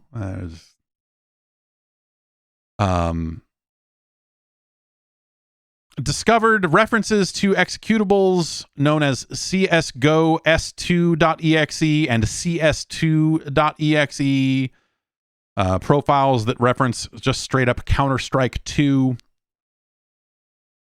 And it would seem that, yes, that we're going to see something happening in the world of Counter-Strike. Richard Lewis here is kind of advancing this and implying, basically saying that, like, some pro players have been in to play the game. I'm keeping straight what Richard Lewis has said, as well as like what some other people have been talking about the game, to make sure that I get that straight. But between the variety of leaks, the implication here is that the new version of Counter-Strike is happening, and it is close. According to this Substack, speaking under the condition of anonymity, sources with the knowledge of the game's development told us that there indeed was a new version of Counter-Strike Global Offensive on its way, and that had been worked on for some time. The new version is almost certainly set to be released under the working title Counter-Strike 2, and the tentative release date for the beta is in this month of March, with April 1st at the outside. The sources explained that the creation of the game had been something of a priority for Valve's team, which includes members that have overseen development of previous iterations in the CS franchise. This, they said, should explain why some issues with CSGO have been largely unattended to for some time, because the big priority is getting this out and then polishing it up, fixing the bugs, and getting this up to the level that people expect from Counter-Strike. Also, the official Counter-Strike account updated its banner with something that just says Counter-Strike, period. Which seems to then kind of fit with what some other folks are saying, basically implying that this isn't necessarily going to be something that is called Counter-Strike 2, but that this maybe is something that will come out and it will be like, hey, we are beta testing the next iteration of Counter-Strike. We are going to port Counter-Strike over to the Source 2 engine, and we are going to beta test that to make sure it is all ready to go before we force everybody to move over. That is my guess, is how this is going to go. Is that they are going to just replace Counter-Strike, or replace CSGO with a new build, a new version of CSGO that runs on Source 2. Yes, the Dota 2 Reborn, the similar approach to some of the stuff they did along those lines with other games. Other details from Richard Lewis, which again, I in my head, I'm just imagining this is the stand-up comedian Richard Lewis just leaking Counter-Strike news, because that's way funnier to me. A 128 tick rate to bring it in line with Valorant. I guess like that's the thing. Like Valorant has come out and has become very popular and is similar enough to Counter-Strike that it has probably siphoned away some number of those players. So it would make sense for them to try to get back, I guess. The game has also said, this is again me reading from richardlewis.substack.com. If you're interested in stuff he has to say, again, it sounds like he has something of a track record when it comes to reporting on Counter-Strike, which is why we are taking this at something closer to face value than we maybe would if it was just some random Substack out there. But it sounds like he's got something of a track record for this sort of stuff. The game is also set to include a much improved matchmaking system with features that it is hoped would make the need for third-party plugin services unnecessary. Currently, the community has had to suffer from uneven matchmaking and long times between rank ups. Most of who want an experience more closely aligned with that of a competitive player are typically advised to sign up for third-party services. The beta will launch with similar matchmaking features that are available in the current version of CSGO, but this will be an ongoing work in progress. Yes, and it sounds like that some group of pro players maybe were flown into Seattle to check it out.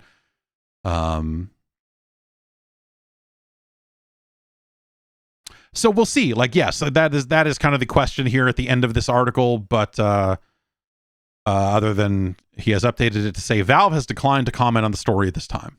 So take that for what you will. But I guess that's the big question: is this a thing that will exist alongside Counter-Strike in perpetuity, or is this something that will launch as like a, hey, this is the future of Counter-Strike. we are not going to shut off old Counter-Strike until we're satisfied with what we have here in the kind of Source 2 version of Counter-Strike. So I guess that's the thing, is do they call it Counter-Strike 2, or is it just a new build of CSGO?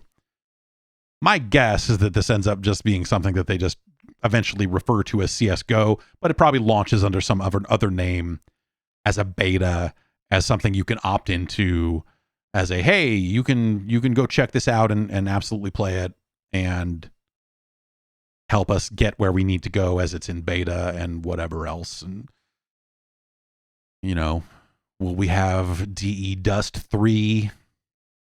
I guess there was a Dust 3 referenced in some old beta files that leaked out a long time ago, but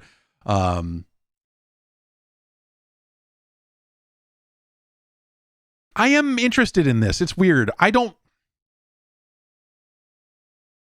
shouldn't like Counter-Strike. It's never been. I remember when Counter-Strike first came out, man, I played it, like, this is maybe even like pre-Steam, or just like, you know, right around the launch of Steam. And whether it was 1.6 at that point or whatever, I forget the specifics of it, but I remember Ryan McDonald getting fucking super into fucking Counter-Strike. And every time I tried to play Counter-Strike, I was just like, I fucking hate this.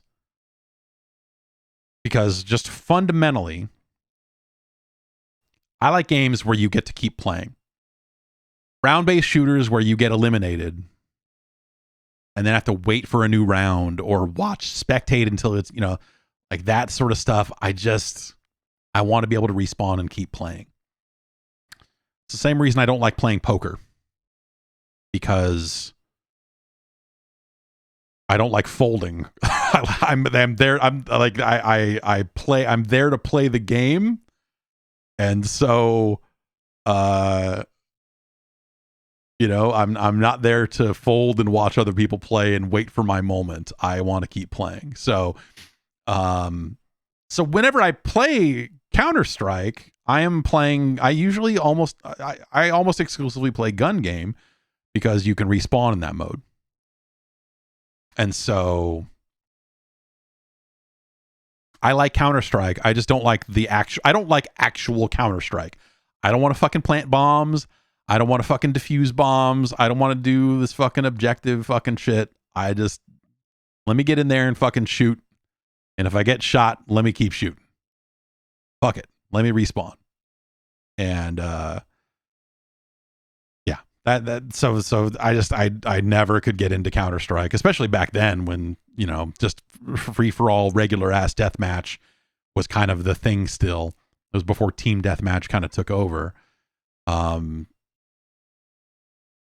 You just keep hitting the button and you get blown up and you keep hitting the button to respawn and keep shooting. And you're just like, fuck it, I'm back in here. I gotta get this rocket launcher. Fuck everybody. And so Counter-Strike just fundamentally was never my kind of game. But gun game in Counter-Strike, I love it. It's fun. Like, the shooting in Counter-Strike is so different from every other shooter that I play, in that it is attempting to be more tactical and focused than all of that other shit, that I just, I don't know. I'll jump in and enjoy it for a while and kind of move on. It's, but it's something that I would just kind of leave installed and play. You know, once every 6 months or so, fire up CSGO for a couple hours and go, yeah, man, this is fucking, I'm having a good time with gun game and nothing else. And then quit and do something else. And then accidentally launch a surf map and go, I have no idea what I'm doing.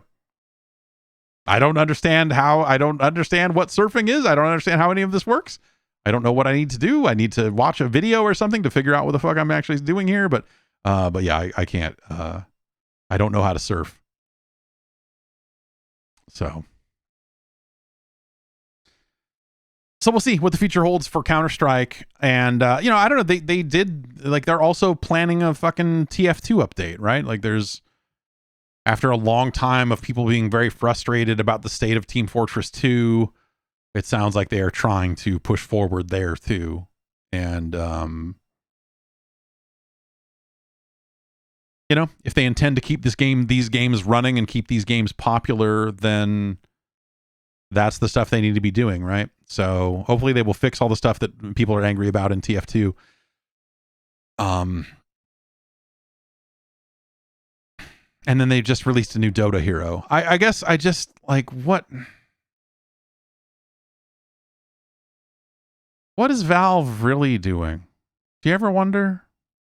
Like, you ever assume that like surely Valve is doing something else incredibly crazy that will get canceled 9 more times before it gets even announced or something. But it's interesting to see like the potential release of things, even if it's updates for existing games that they haven't necessarily touched in a long time. It's interesting to hear movement from Valve. It always is. There's a part of me that's just like, Valve just seems like such a fascinating company. There's a part of me that's just like, man, as much as I don't think I would ever go work for a game company, there's a part of me that's just like, I want to know what it's like to work at Valve because it sounds fucking nuts. And maybe in ways that are incredibly frustrating, maybe in ways that are a total disaster, but maybe in some ways that you get to work on some really cool, I don't know. Pirate Pequeño asks, what does Brad Muir even do at Valve? Brad Muir worked on the recently released Dota hero that just came out. So he touched that. He rolled his desk over. He was in the Alter Echo 2 group. Not a lot of people know that Valve acquired the rights to Alter Echo. He was in the ska section, and then he rolled his desk back over to the Dota section.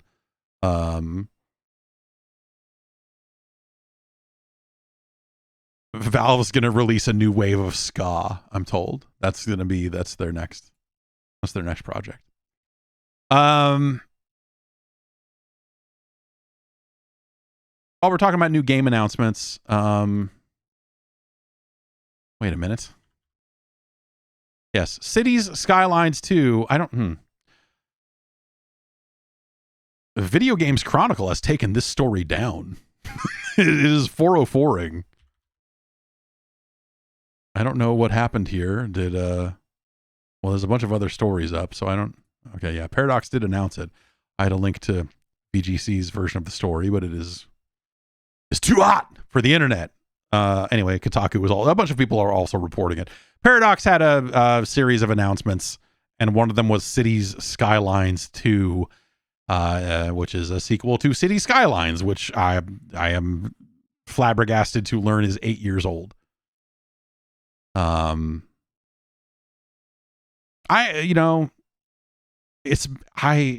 have been really thinking a lot about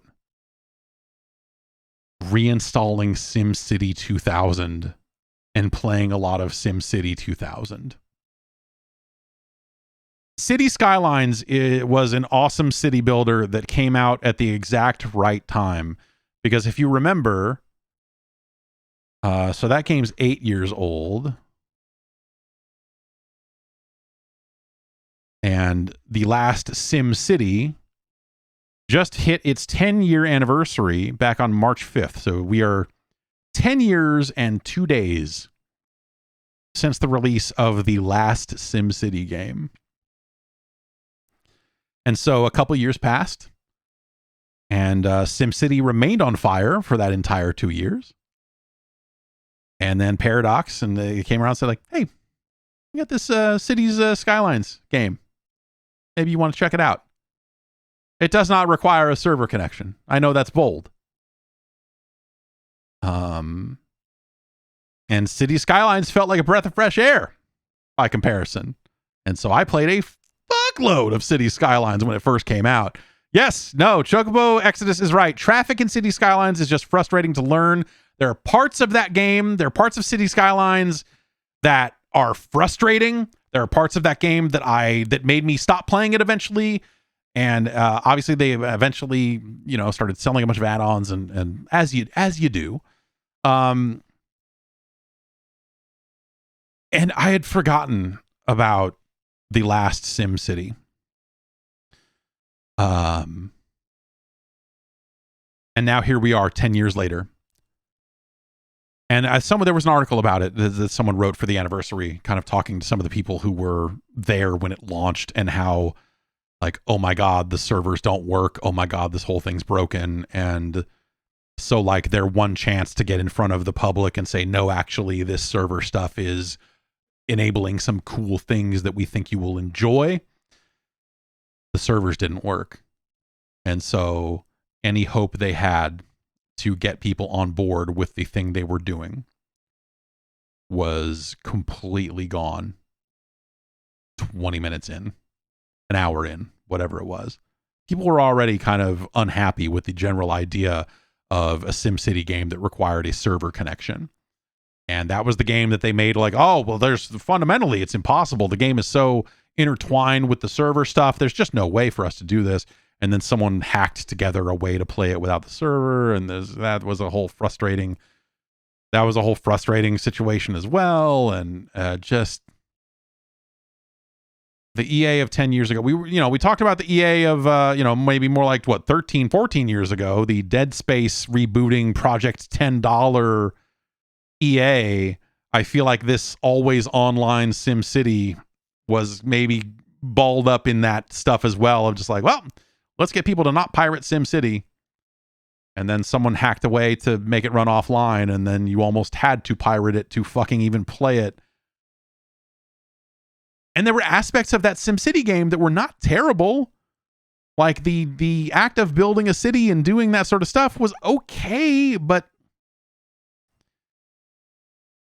it also was, oh God, you're right. Pocket Bacon says, all I remember was them turning off cheetah speed. Yeah, like the game couldn't, because it was server connected, so people were running the game too fast. It was like more loads on the server, so they had to disable cheetah speed for a while. What a fucking world. Oh my God. But it's just a crazy, like, I feel so bad, because, there are people that fucking spent years on that game that, the problem that maybe even didn't even agree with that, or the moves on there, or like saw the positives in like, hey, this is a really good way to play with friends and play with strangers and interact and have cities that interact with each other and a richer experience. And like, there's aspects of that you go like, okay, yeah, that could be cool. But also they launched it, and that aspect of the game is what completely broke the game and kept people from even playing it for a long time. And so the public sentiment, which was already, if I remember right, trending in a fucking downward direction. The arrow was already pointing down when SimCity launched, and then run into those server issues. Just DOA. What an astounding disappointment that SimCity game was. And so then City Skylines came along 2 years later, and there were things about that game that I don't necessarily love, but it was a lot more playable than that SimCity game was. And that went a long way.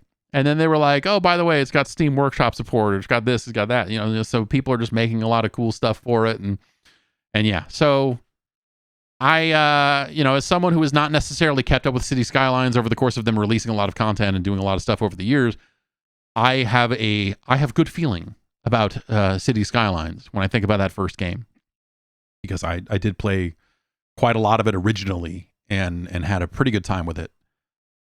And so the idea of a City Skylines 2, and this is,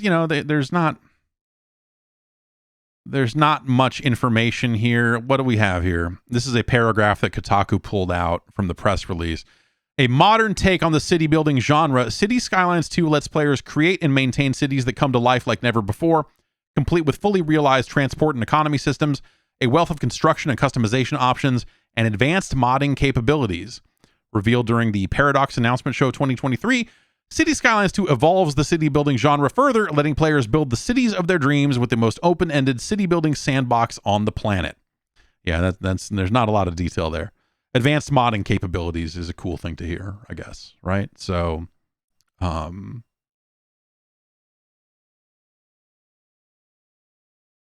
yeah, man, hell yeah. It also made me wonder, and the anniversary of SimCity and everything else.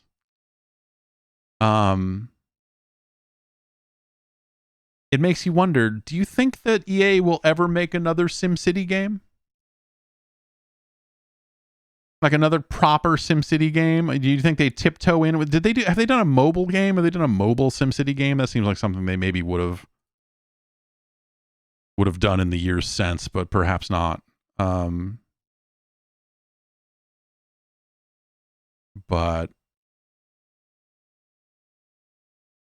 yeah, I mean, the Wikipedia page is. It has been suggested that the poor performance of SimCity was responsible for the 2015 closure of Maxis's Emeryville Studios and the end of the franchise. Which, yeah, I don't. People just think about The Sims now, right? But yeah, SimCity Build It, was that the mobile game? I wonder if they will ever take another stab at it. I mean, obviously, The Sims, like there was that stuff they were doing with The Sims where they were like, here's a mobile game that connects to a proper game or whatever it was. I don't know if that ever got, or if that is still off the ground, or what the deal with that is. But yeah, man, I have such fond memories, very highly specifically, of SimCity 2000, because that game came out, when did SimCity 2000 come out? It came out at a time when I had a lot of time for a city building game. Yeah, it came out in 1993. So that's the same year I got my PC. And then you had Skark, the urban renewal kit for SimCity 2000 came out that helped you do even crazier stuff. And, the SimCity 2000 was such an amazing upgrade from the original SimCity, which I mostly played on the SNES, honestly. But, even seeing what that game originally looked like, SimCity 2000 was so incredible. And the number of times I would start a city from scratch and just build it all the way up to like, now I got all these arcologies again. And why am I even doing this? I guess I should restart. And then start a whole nother city and do it all over again. And yeah, I spent so much time with SimCity 2000 that I don't know. As much as like I'm like reading the limited information about City Skylines 2 and going, yeah, hell yeah. There is also some part of me that just kind of wants to go and play SimCity 2000 again.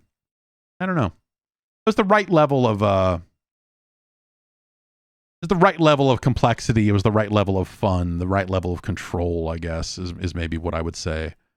Though running pipes was always, like, for water was always a pain in the ass. You're like, oh, your pipe system's gotten too long and the simulation doesn't like that. And so now randomly you just don't have water in part of your city.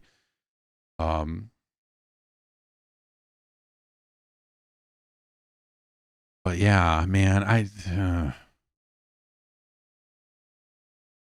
got a weird itching for city building. I don't know why. Man. But I want to go back and play some SimCity 2000. In other EA news, now that we've talked about how the EA of the past was evil and wrong, and how they made a whole number of mistakes in their business, they just seemed grotesque. And boy, it sure is a good thing that we've moved on from that era, and that we don't have to talk about EA in this specific way anymore. An Austrian court has said that FIFA card packs constitute gambling and have ordered PlayStation to give refunds, according to Video Games Chronicle.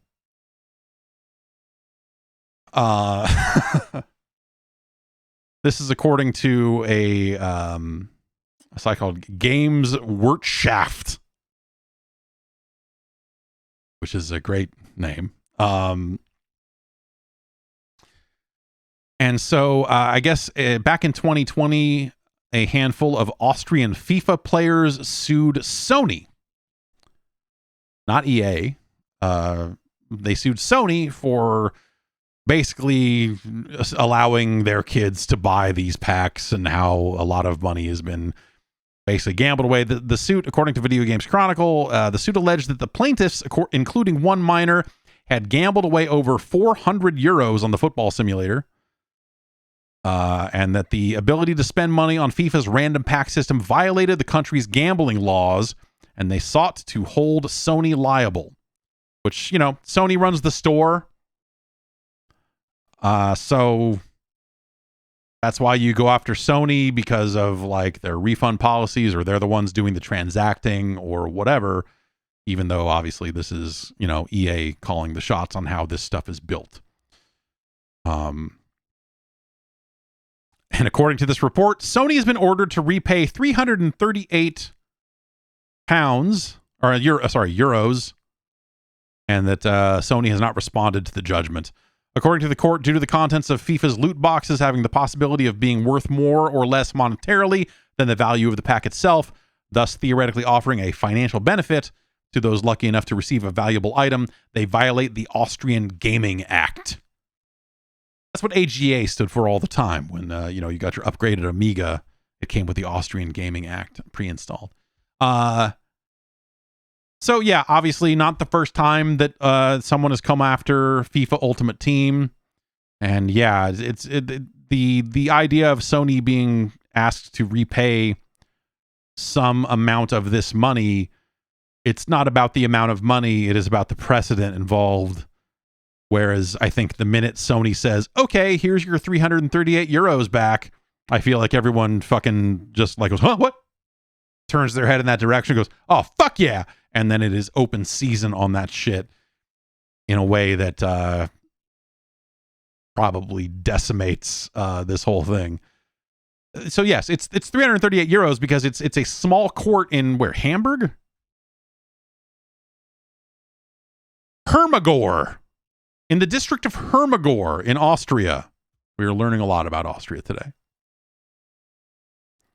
And so this is a small number of plaintiffs bringing this suit. It is not some gigantic lawyer operation. It is not like a giant class action. It's not like, you know, people on TV going, if you bought FIFA Ultimate Team packs between the dates of 2005 and 2020, we want to hear from you, you know, like, but suits like this is probably how you get to a suit like that, depending on how this all goes and which country you live in, and so on and so forth.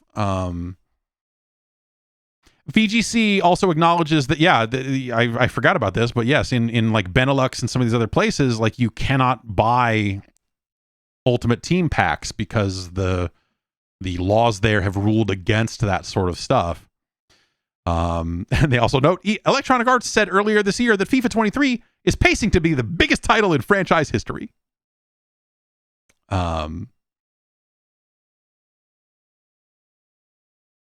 Yeah, so I don't, you know, there are a lot of different ways to look at this stuff, right? There's a lot of different ways to look at the idea of loot boxes and packs in games and everything. I think that this is when this stuff started coming up, when things came to a head around the release of Battlefront and then that year's FIFA and even that year's Need for Speed, I want to say, did loot boxes for car gear. And that was way worse than some of the stuff that Star Wars Battlefront was trying to do, if I remember correctly. But you know, that's why that's why the Battle Pass exists today, right? That's why, like, because the Battle Pass is a direct roadmap that says, if you give us $10, whatever the amount of money is, if you give us this amount of money, and then you play this game this amount, you will get these items. And they are incredibly upfront about, like, this is what you will get. If you want a fucking snow hat for The Witcher, then you need to get to level 78. If you want to fucking unlock the white skin for the Doom guy, you need to get to this level. You need to get to this. And so it is led to, and you, I think you could argue whether this is like actually solves the problem or not, depending on what you think the overall problem is. But that led to a lot more transparency in what these kind of microtransactions are like. First, it led to people publishing their percentages, right? Like, that was the law in China, where you had to say like, hey, yeah, you can open this loot box and you got a 8% chance of getting something worth a shit, but getting something actually valuable, you got a 0.08% chance, whatever it is. And mobile games still do this all the time. That fucking piece of shit Street Fighter game just came out. I messed around with that for an hour. And there are plenty of cases where you're doing like, I'm going to do 10 draws and like, yeah, I'm getting a character per draw, but this is rank C. This is rank B. I want to rank A Fei Long. And, if I pull 10, I'm guaranteed to get this. That game seems like it sucks. Or that game seems like it is, like a lot of other mobile games, inundated with a lot of weird currencies and 9 different stores and 9 different, like, if you hit this button to get a puzzle piece, and if you share the game on social media, you get an additional puzzle piece, and if you finish the puzzle, you get 500 of these, and you get 200, and then you completed this mission, so you get 400 of those, and now that's enough to buy one of these, and then but you need to buy 10 of those at once to get the bonus, and it's maddening how that stuff goes, the way the gacha games are built.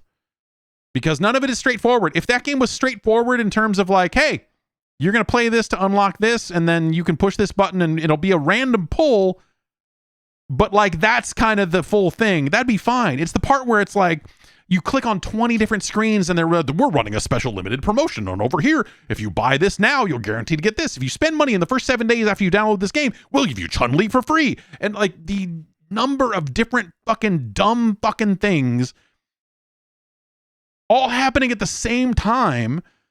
It's just, especially for a game where like in the bottom right corner of the screen, there is a button marked go, and you push the fucking go button, and then you watch tiny Street Fighters fucking fight for a while. You can manually trigger combos if you want, but it'll happen automatically too. And then at the end of it, it says you win. You're like, awesome. I'm going to push the go button again. Cause that, and then it happens again. And you're winning something along the way. What is it? I don't know. All the fucking icons are so fucking small. You're like, are these gems? Did I get a pair of shoes? What the fuck even is any of this shit? I have been playing a little bit of a Star Trek game on mobile lately too, that is just as fucking fucked with that shit. Where it's like, oh, you got Alliance credits, but this is the store for Federation currency, and this is the store for Klingon currency, and over here. And by the way, if you're going to upgrade your station, tap this button, and then it'll be updated in 27 hours. And you're like, okay, well, I guess I'll just close this for 27 hours then. Fucking crazy. Just fucking crazy that this is the thing that like they're expecting players to do. But then on the other end of that, you've got the kind of the industry seeing like, oh, if we don't fucking step in and make some changes here, the government is going to come in and fuck us. And so that I feel like is why we have so many games with seasons and battle passes and stuff like that now, where it's like, hey, okay, we're going to tell you exactly what you can get. And I think like stuff like the Halo fucking battle pass, compared to the way some of these games were, you look at the Halo battle pass and it's like, hey, if you pay $10, you can unlock this shit. And you don't fucking have to, because it's just armor and it's not gameplay shit. Who cares? So the idea of just like, hey, do you want to fuck around with some cosmetics? I think when games are more upfront about this stuff, and obviously the science must be different, because if the science was leaning in my direction, then all games would be like this. But I don't mind spending money on cosmetics or microtransactions in games. Especially if they are free-to-play games and my investment is zero. I feel like I am more likely to spend a full game's price worth of money on cosmetics if I really like a game. If I really like a game and there are some cool cosmetics where I go like, oh, that'd be fun to have, I don't mind putting $5 in for that. Or, like I'll buy $60 worth of currency because I'll probably be playing this game for a year or whatever, and I'm sure there'll be stuff along the way that I'll want to spend this money on. I don't mind it. Like, it's not that ain't breaking games, especially if that's the sort of stuff that is subsidizing the ability for a game to just literally be free. In the case of the Halo multiplayer, or I guess the Battle Royale side of Call of Duty, players out there who aren't able to spend a lot of money on games get access to a fucking world-class video game for $0, and they're able to just play it for nothing. Like, you can't just shoo that away and be like, no, these games, this is all bad. Like, that's fucking awesome. The idea that people can just fucking play Fortnite. I don't love Fortnite, but like a lot of people fucking really like playing Fortnite. And if along the way they go, yeah, I guess I play enough of this that I can max out this battle pass, and I could see putting $20 into this or do this. Apex Legends. Like, there are like amazing games out there for free built by world-class teams of game developers. It's not all shit. Like, it's not all this Street Fighter the Duel fucking garbage, right? If it was, then no one would play free-to-play games. They would go, these are all shit. Like, the games have to be good for people to get invested enough to want to buy a cosmetic thing in the first place. We've already said why map sales don't fucking work anymore. So selling cosmetics is like a best case outcome. It's better in a lot of ways for these styles of games. For a lot of players, especially younger players that want to play a game with their friends. And, and sure, are there downsides to that? Yes.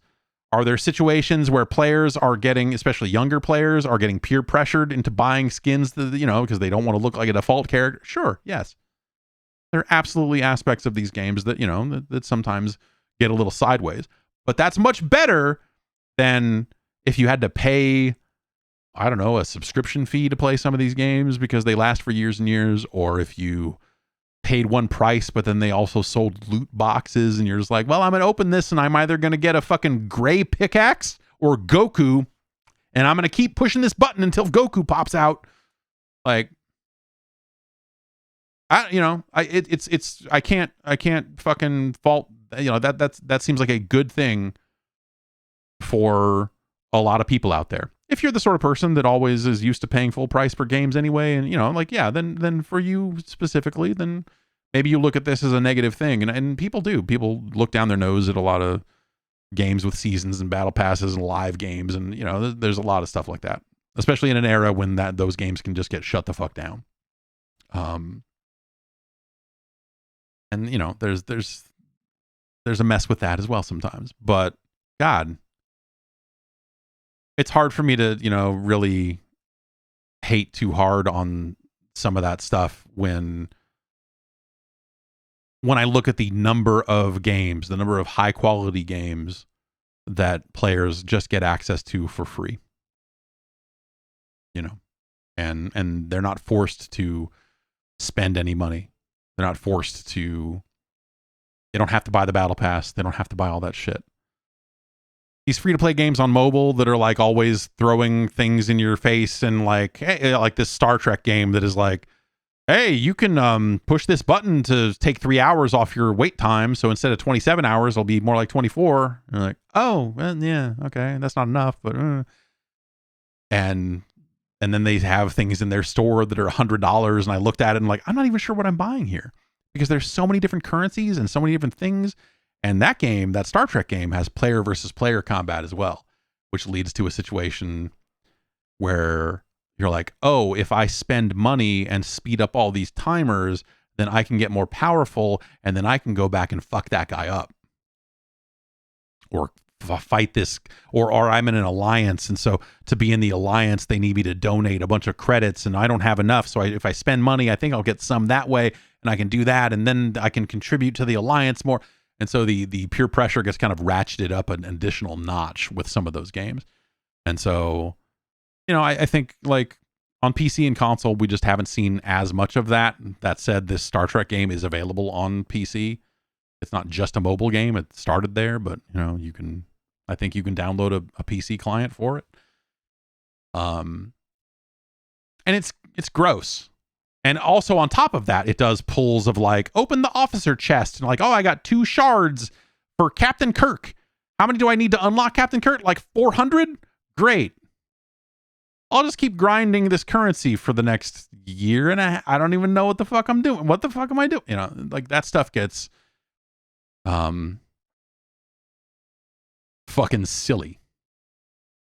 Fucking silly with the amount of money you could blow on that fucking thing. So yeah, I don't know. There are good and bad examples of it all over the place, right? And I think that, you know, the type of person that still gets mad about a game that has a battle pass or has seasonality or like, look, man, I'm sorry that this game added more maps. Like, what are we mad at here? Well, I'm mad because I don't own the game. It's like, okay, well, if no one's playing it, the game will get shut down.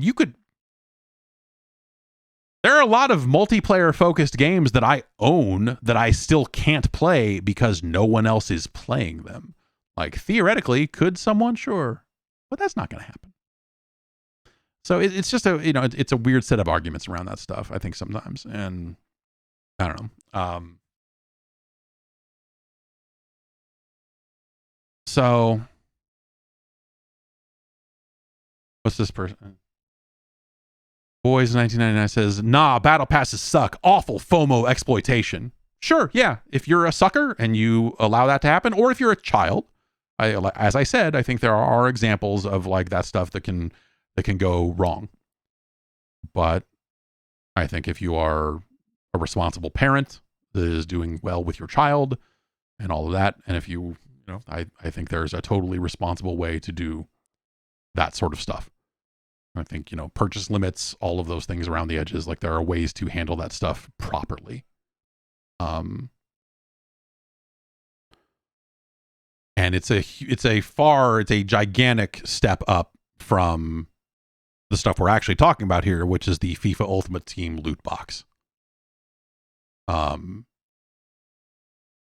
remember that, like, when Overwatch came out, it was rotten with that shit.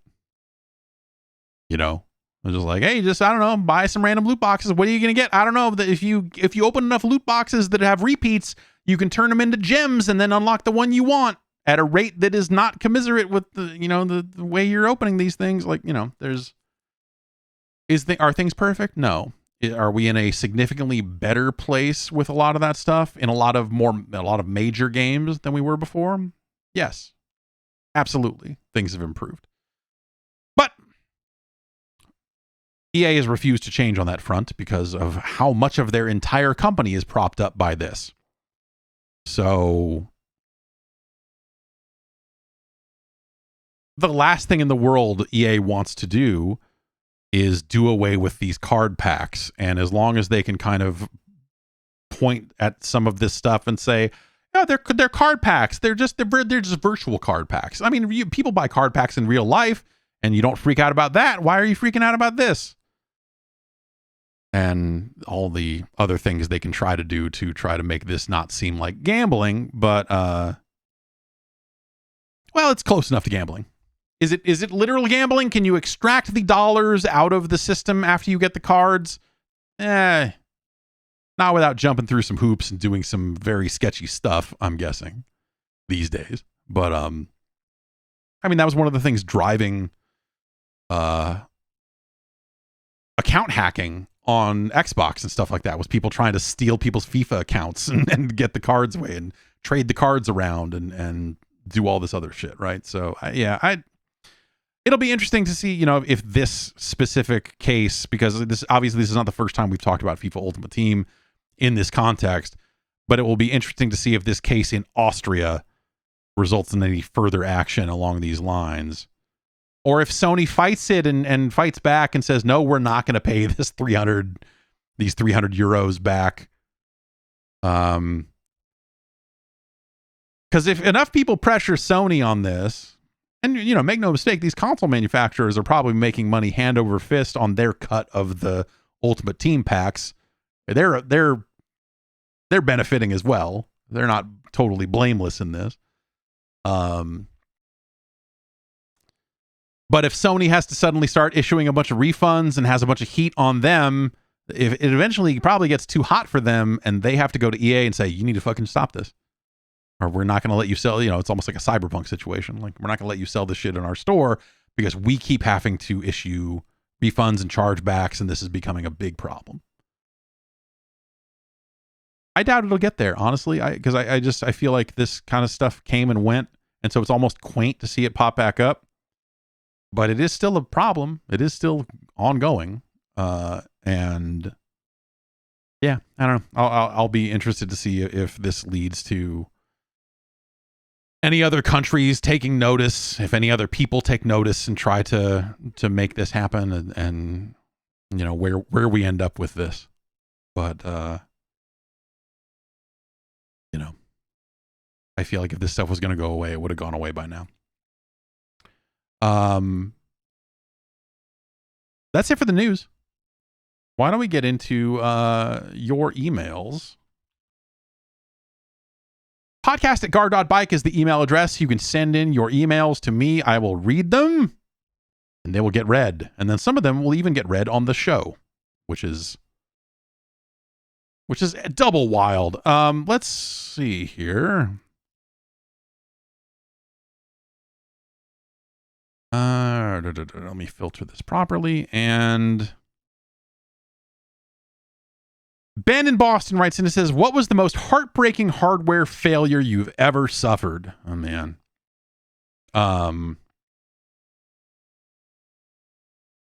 For a while, I was still living at home, and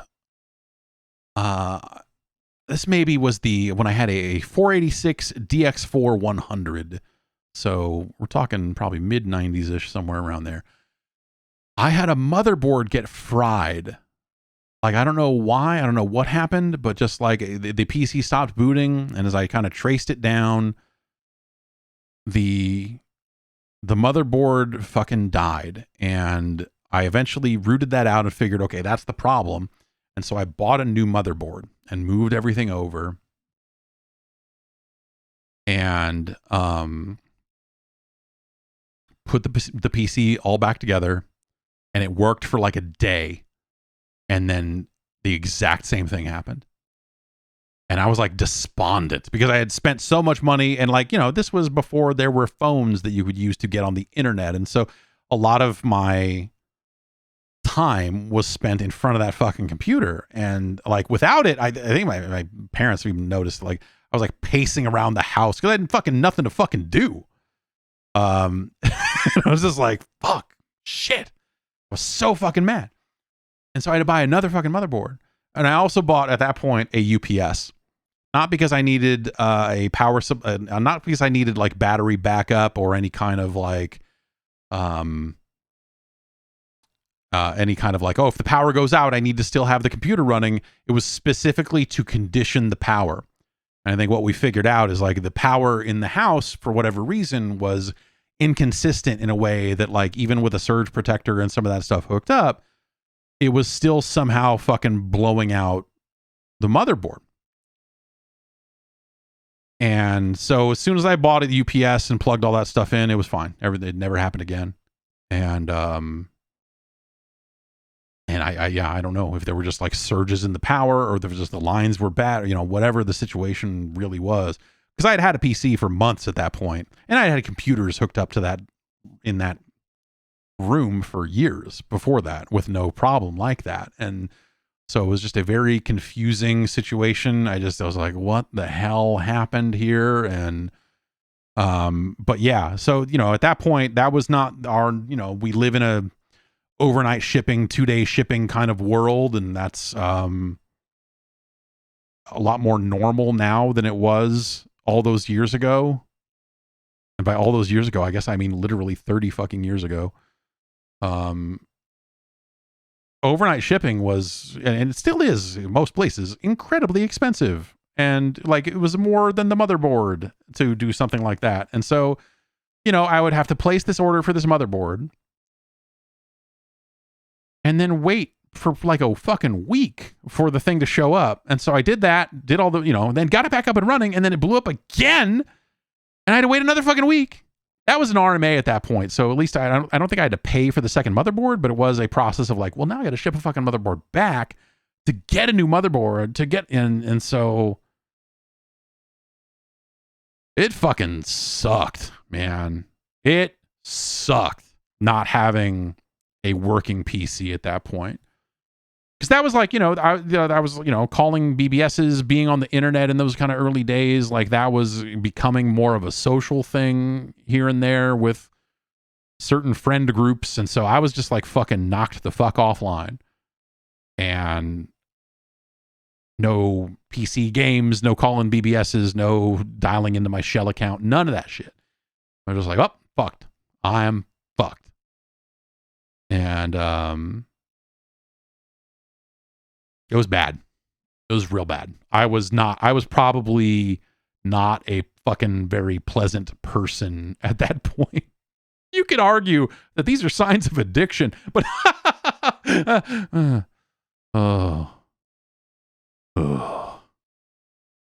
yeah, that's probably the worst one. Matt in Illinois writes in and says, when the PlayStation 5 came out, I made an agreement with myself. I will get a PlayStation 5 when the PlayStation 5 Slim comes out or when Final Fantasy 16 comes out, whichever is first. It certainly looks like Final Fantasy 16 will arrive first. Before I pull the trigger, though, any rumblings on a PS5 Slim materializing at some point? No. I don't know that we'll get, like maybe we get a slim console and a price cut and some of that stuff, but I don't necessarily think that something like that is going to happen this year. So remember, like the last generation, kind of before we got the slim console, we got the pro console, right? So they kind of went the other way with it of like, oh, well, we can, we can put out a slightly more powerful console and charge people more for it. And then the base console, we can continue to iterate. And so, yeah, they did a slim PS4, but that was kind of not really the point. Because if you were buying a PlayStation at that point, you really want the base console, especially as more and more developers started speccing for the Pro model. Some of those base PS4 games started running worse and worse. Like, ugh, this is gross. But no, I don't foresee us getting. I mean, the actual question is like maybe even less about a slim PlayStation 5 and more about a cheaper PlayStation 5, a price cut, something like that. I don't think we'll see either, really. I think, we've reached a point now over the last, 2 months or so, 3 months, where the PlayStation 5 has started to become more available in stores around the world, seeing them on shelves in Japan. The PlayStation Direct store has had PS5 hardware in stock for like a pretty long time now. And so that era of the PlayStation 5 being hard to get is kind of just now ending. And so they're going to get everyone who didn't want to hassle with trying to track down a PlayStation 5. They're going to sell PlayStation 5s to all of them first. And once the sales slow down from that, then maybe they go, oh, we need to cut price in order to in order to sell more consoles, or we need to have yeah, sure. Will there be a revision of the console? I think they've already done one, if not two revisions of the console in terms of the internals and finding ways to make it cheaper and all of that other stuff. Right. So those sorts of things are already ongoing. Will those happen in a way that makes it for a smaller PlayStation 5 anytime soon? I don't see it happening this year. Maybe you could see something next year along those lines. They go like, oh, here's the redesigned PlayStation 5. It's 5% smaller. I don't even know how that, has the chip situation changed enough? Has their thermal situation changed enough that they can figure out ways to make it smaller because they don't have to have as large of a cooling thing? All of that. All of that is the actual conversation there. So my guess is that you would be safe to buy a PlayStation 5 right now. I don't think we'll see a Slim or a Pro anytime in the immediate future. Especially if you want to play Final Fantasy 16 at launch. That's That's not that far off. That's like, what is that? Like June? Was that? That's coming pretty quick here, isn't it? Let's see. Marlon from Fargo writes in and says, I spent hours at arcades in the early 2000s playing Dance Dance Revolution. After arcades largely died, I owned games and dance pads across the PlayStation 1, PlayStation 2, and Xbox 360. By the time of the 360, they weren't quite what I was looking for because the soundtracks were full of American pop music and short songs, but they still scratched the itch just fine. Then it seemingly just stopped. I thought that maybe games of the Just Dance persuasion would swing people back to DDR, but no such luck. Then barcades started popping up, and I thought, well, of course they'll have DDR machines. I'm sure some do somewhere, but none that I've found. Do you think we'll ever see DDR in our homes again, or must I just accept that I need to purchase a PlayStation 1 and a copy of DDR Economics, my favorite of the at-home games, and play it until no more PS1 pads remain?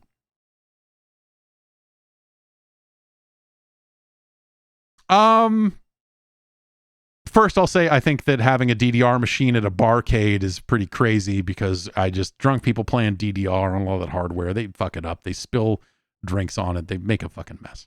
And they fall and they hurt themselves. So,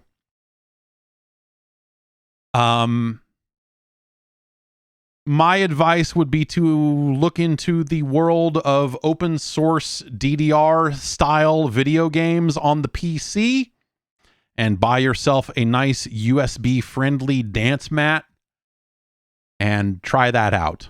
I have a couple of USB dance mats out in my garage, and I have been thinking about bringing one in to play. I guess it's there's Step Mania, but then there's like a bunch of other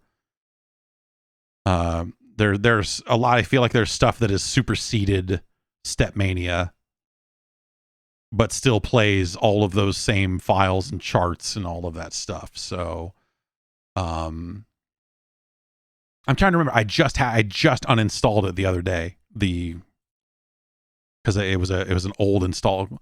Eterna.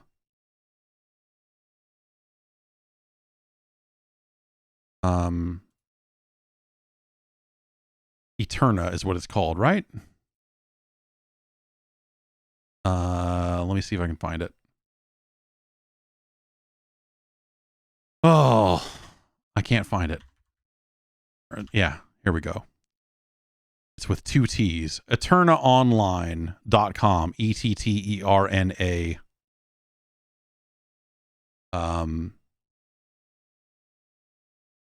Well, they just have the packs, I guess. Maybe they don't have they have their own. Yeah, okay. No, they do have their own game.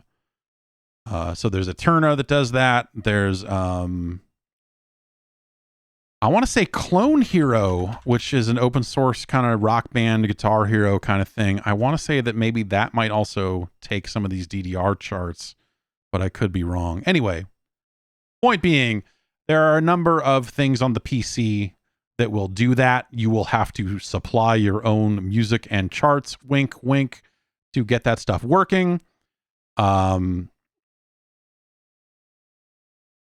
But that would probably be the route I would go, because not only are you going to get access to all of the kind of official DDR songs and charts that way, so you can just, I mean, honestly, don't we just want Boom Boom Dollar, the fucking Fast Mix, the COG fucking G3, whatever it is? Don't we just want that, and like Butterfly and maybe like 2 other things? And then we're good. Don't we really just want a copy of Third Mix, the entire Third Mix soundtrack, and then that's about it? That's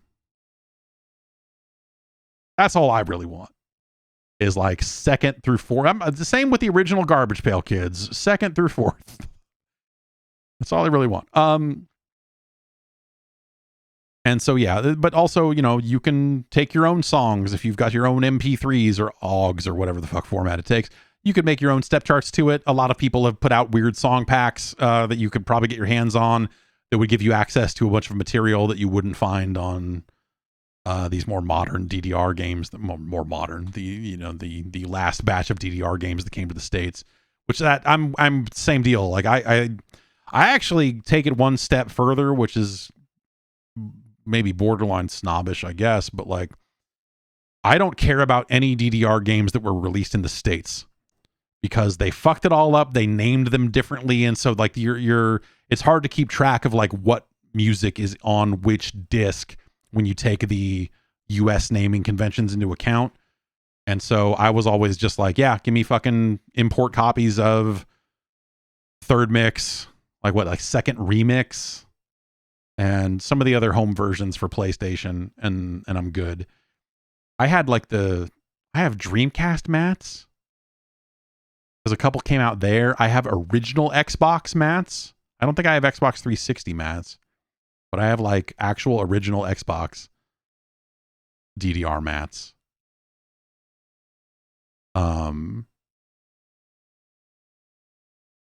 And that's dumb, but yeah. So yeah, there are some different ways you could go with that stuff, and I might look into some of the more open solutions for that, because you might just have a better, easier time with it than getting a play. Or hey, you could get a Mister will run PlayStation games pretty well. I'm gonna try that, but last time I looked at DDR games running on a Mister, it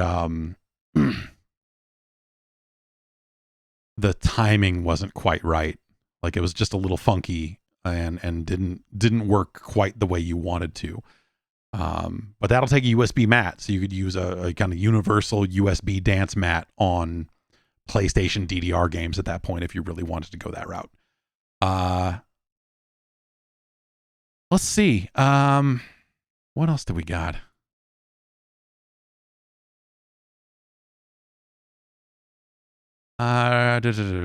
Jay from Cupertino writes in and says, I just got back from a ski trip to Quebec. Most of the music they were playing in the lift lines were French pop songs, but one of the few English language songs they played was Supersonic Racing from Sonic R, which I found really surprising. Does French Canada have some fondness for Sonic the Hedgehog that I'm unaware of? Thanks. I don't know. Wouldn't that get you amped up to fucking ski though? To me, Supersonic Racing to me is speaking of rhythm games, it's a Samba de Amigo song to me. I don't give a shit about Sonic R, but it is fun to play on maracas. I don't know what I don't know. Removed from this question, I don't know what the deal is with Quebec and French Canada. I don't know. Period. End of like as it relates to Sonic the Hedgehog or otherwise, I don't know, man. They're on their own shit out there. No one knows. That's going to be when the separatists win, that is going to end up being the national anthem, right? That's how that'll end up. Sam from Austin sent in an email with a subject line, GameSpot and 9/11. I was looking into what media was released around 9/11 and how some stuff was either pulled or censored from release in the following months, such as certain songs being removed from radio play for having lyrics that closely resembled the tragedy. Was there any sort of pressure on the GameSpot side in terms of what to cover and what to include on the site during this time? People went nuts right after this happened, so I'm curious what the perspective was for someone working in media at the time. I don't remember a single thing. I do not remember a single thing coming our way. Obviously, like there were video games that were caught up in that about like, yeah, whether it was like Propeller Arena or GTA getting modified or whatever, the Spider-Man movie and some of that other shit. Like, like there are things that happened in games, but in terms of like our coverage of games and everything else, like, no, the only like 9/11 related things that happened at work is that they were like, hey, don't come to work, especially on the day.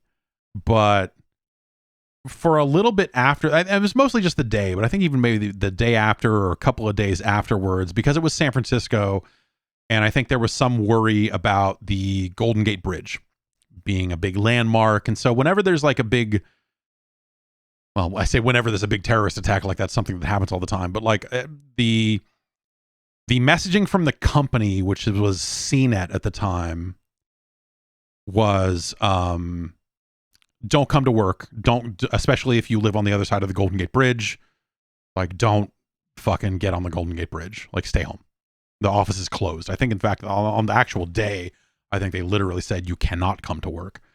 And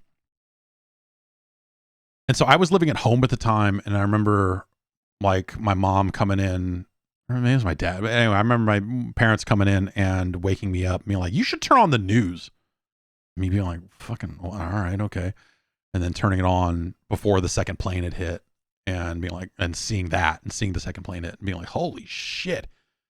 What the fuck, but it was just like, what the fuck is going on? I think that was the general sentiment, was just like, what is even happening here? Because at the time, that was the thing of just like, this sure is a tragic accident. And then you're like, oh, wait, this ain't a game, son. And so I stayed home. My parents went to work. I stayed home. Ryan Davis came over. We went to Safeway and we bought a case of Mickey's grenades, the short bottles of Mickey's.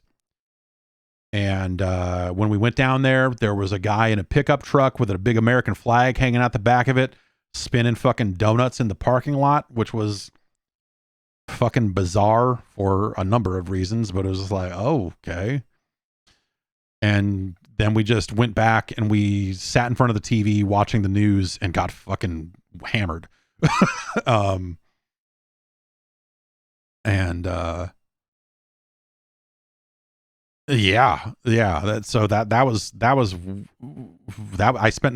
9/11 just watching the news and getting drunk and just going like, holy shit, over and over again. But yeah, no, in terms of just like coverage of games and whatever else, no, there was nothing. I don't remember any specific pressure on us to do things one way or the other. I think if we had, I think everyone had the common sense to be sensitive to those sorts of situations. And I don't know, maybe you wouldn't write a review that be like, this game's going to fucking knock your house down, it's so good. Like, I don't know, like what, some common sense and sensitivity around the situation probably would have been the only thing.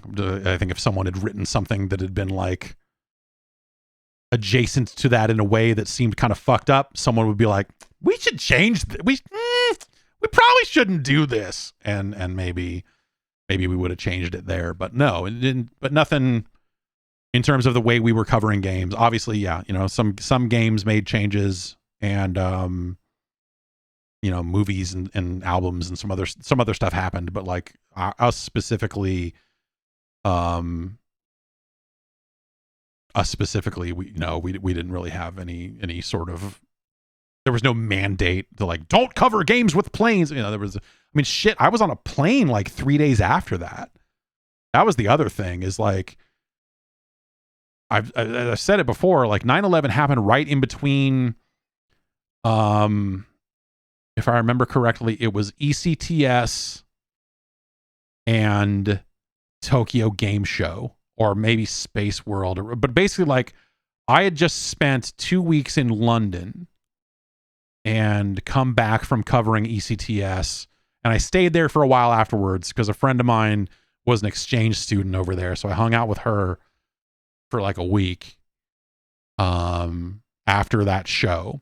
And then I came home, and like 2 days, that was like September 9th or something that I came home, flew back, 2 days happened, 9/11 happens. And then like, yeah, like, I don't know, like a week or something, like not long after that, a week or 10 days, whatever it was, I was back on a plane going to Tokyo. If I had said, hey, I'm not comfortable flying, that the company would have been totally okay with that. They were very like, hey, yeah, yes, yeah, that's a totally reasonable thing. It was very like Like that sort of travel, I think, would have been fully optional. But yeah, we went, and it was very easy to, like the security theater stuff that we deal with now hadn't fully kicked in yet. And most people were not flying. And so the airports were very easy to get through, even with them trying to kind of try to figure out new security methods and everything else. But it was very much just like, all right, I'm going to go to Tokyo and do this. And yeah. And kind of that aspect of it sort of carried on. But yeah, so I don't really remember anything specific about us kind of coverage wise that changed. Last question here, and then we'll go. Tom in Brooklyn with another old question. What was up with that PlayStation 3 trailer for Killzone that won E3? I remember a bunch of outlets breathlessly reported it as in-game footage because Sony insisted it was, when it was 1000% a target render. What happened there? What happened there is that everyone went like, that can't be real, right? And Sony was like, no, that's real. And so that was how they reported it. That was how Sony framed it. And so that is how the press reported it, because it was a device that, because that Killzone trailer, what year was that? That was 2005. No. That's Killzone 2. No, what was it? No, yeah, it was. Yeah, I guess it would have been Killzone 2.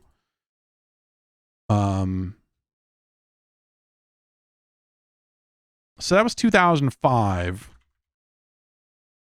And if you will remember correctly, the PlayStation 3 did not come out until 2006. And so you've got a situation where you have not been able to get your own hands on the hardware with any kind of frequency or any kind of regularity to understand what the hardware is capable of. And so it's a situation where, if everyone had had a PlayStation 3 and had played PlayStation 3 games, then you would see that and be like, fuck off. But no one had. You had seen them in very carefully controlled environments at trade shows. You would maybe seen some pre-release games. But at that point, Killzone 2 was one of the first things you were seeing that was, and so no one really had the framework. No one really had the knowledge of what the power of the PlayStation 3 was going to be to accurately make that call. I think now, you probably have a lot more people that are up on kind of general GPU capabilities and, like the costs and the thermal load of, if a GPU rendering graphics like that clearly has to be more powerful than what's in this PC. And so the PlayStation 3 will have to be this much money and this much, and you have people that work things backwards that way. That sort of coverage didn't exist in the same way back then. If it had, and I bet the people at PC magazines were probably a little more ready to be like, fuck you with that stuff.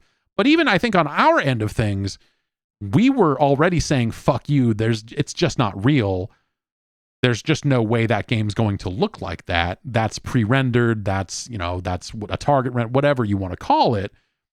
But I literally went to Molly Smith, who was in PR at the time at Sony. I ran into her and said, say, that's just running real time. That's really how that looks. I said, oh yeah. Like, it was very casual too. It wasn't, it was just like, oh yeah, that's it.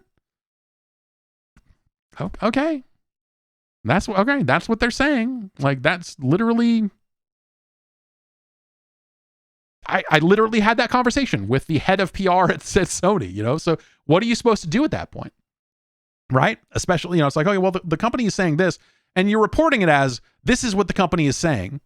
Also, we don't have PlayStation 3s yet, so we can't necessarily say that that's impossible yet. It's not, we don't really have the framework to say, this is definitely not real. I think at the time, there was a part of that, even in light of Sony saying that, there was still skepticism, right? You're still like, all right, well, that's, okay, the hardware is still not out, but but I just doesn't, maybe this is something the way it's running now, but then maybe when they get it really running on real hardware, is this running on a PC somewhere because they haven't gotten it running on real hardware yet? Because sometimes that would happen. There are aspects of that I think we're still kind of swirling around and just like, okay, I don't really know. But when you ask multiple times, the primary source for that content, and they hold fast every single time and say, yes, that is yes. At some point you have to say, well, I mean, what the reporting should have said is like, Sony is saying it's this. We are not saying it's this.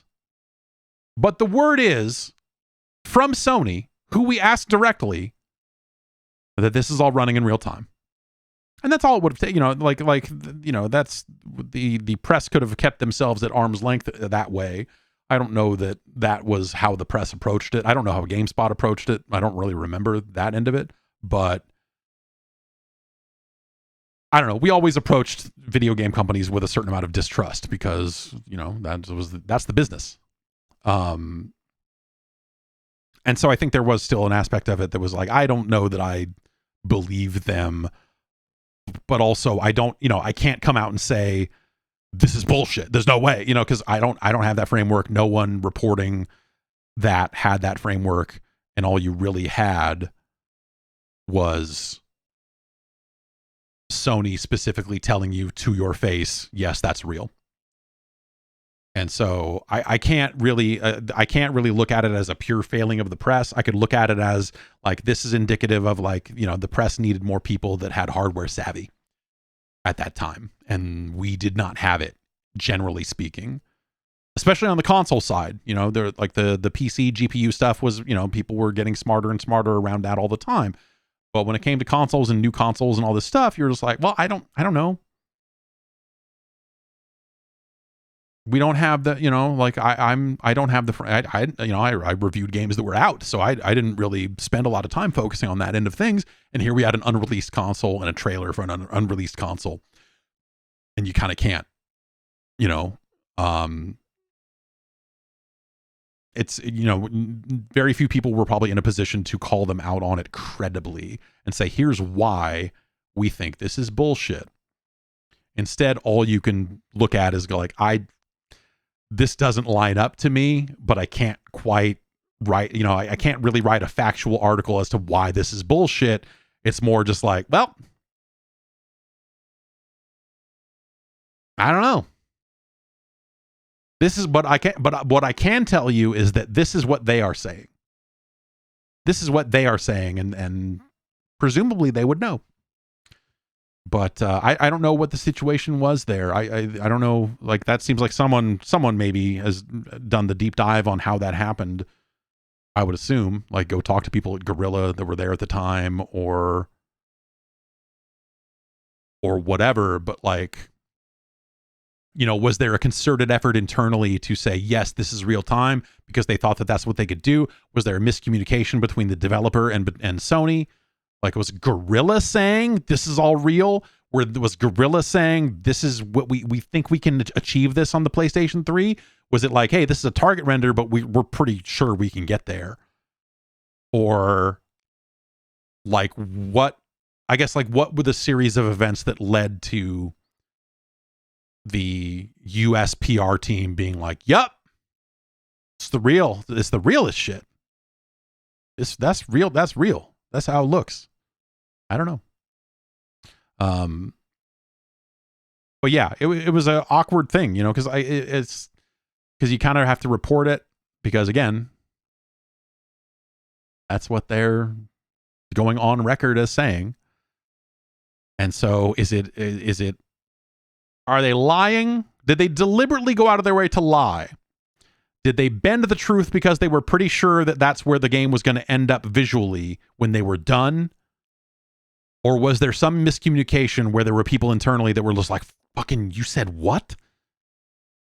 Like, it feels like it kind of has to be one of those three things, right? So I don't know. That'd be an interesting story to get to the bottom of, though, I will say, now that we're talking about it. Anyway, that's going to do it for me here. I'll be back later in the week here, tomorrow morning. Maybe we'll talk again on Friday to play some video games. I had a list of video games over here, but I don't know where it is now. I was like, oh, we'll play this. But I'm completely drawing a blank because I've been sitting here talking for 3 hours and it's all a mystery now. But we'll play some video games, I guess. That seems like that would be fun to do some video games. Yeah, maybe. Oh, shit, man. Maybe I'll reinstall SimCity 2000. I think I have it sitting on a hard drive here somewhere. And yeah. So thanks everybody. Again, you can head over to patreon.com/Jeff Gerstmann to get on board. Like it was the Great Space Coaster, you know? And you get access to the Discord, you get access to at different tiers, you'll get access to the Jeff Gerstmann Hall of Fame. You'll get access to Game Boys to Men.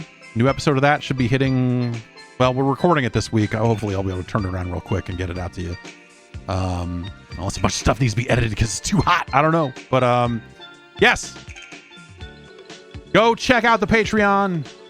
Sign up. Join the advisory panel. I think we were talking about it. Someone suggested that we run a big hardware survey. I think that might be fun to put together. Have the advisory panel kind of kick the tires on that survey first and then maybe roll it out to everybody more widely than that. Maybe I'll spend some time on that this week if I can. Have yourselves a good one. And I'll be back next week with the podcast, of course.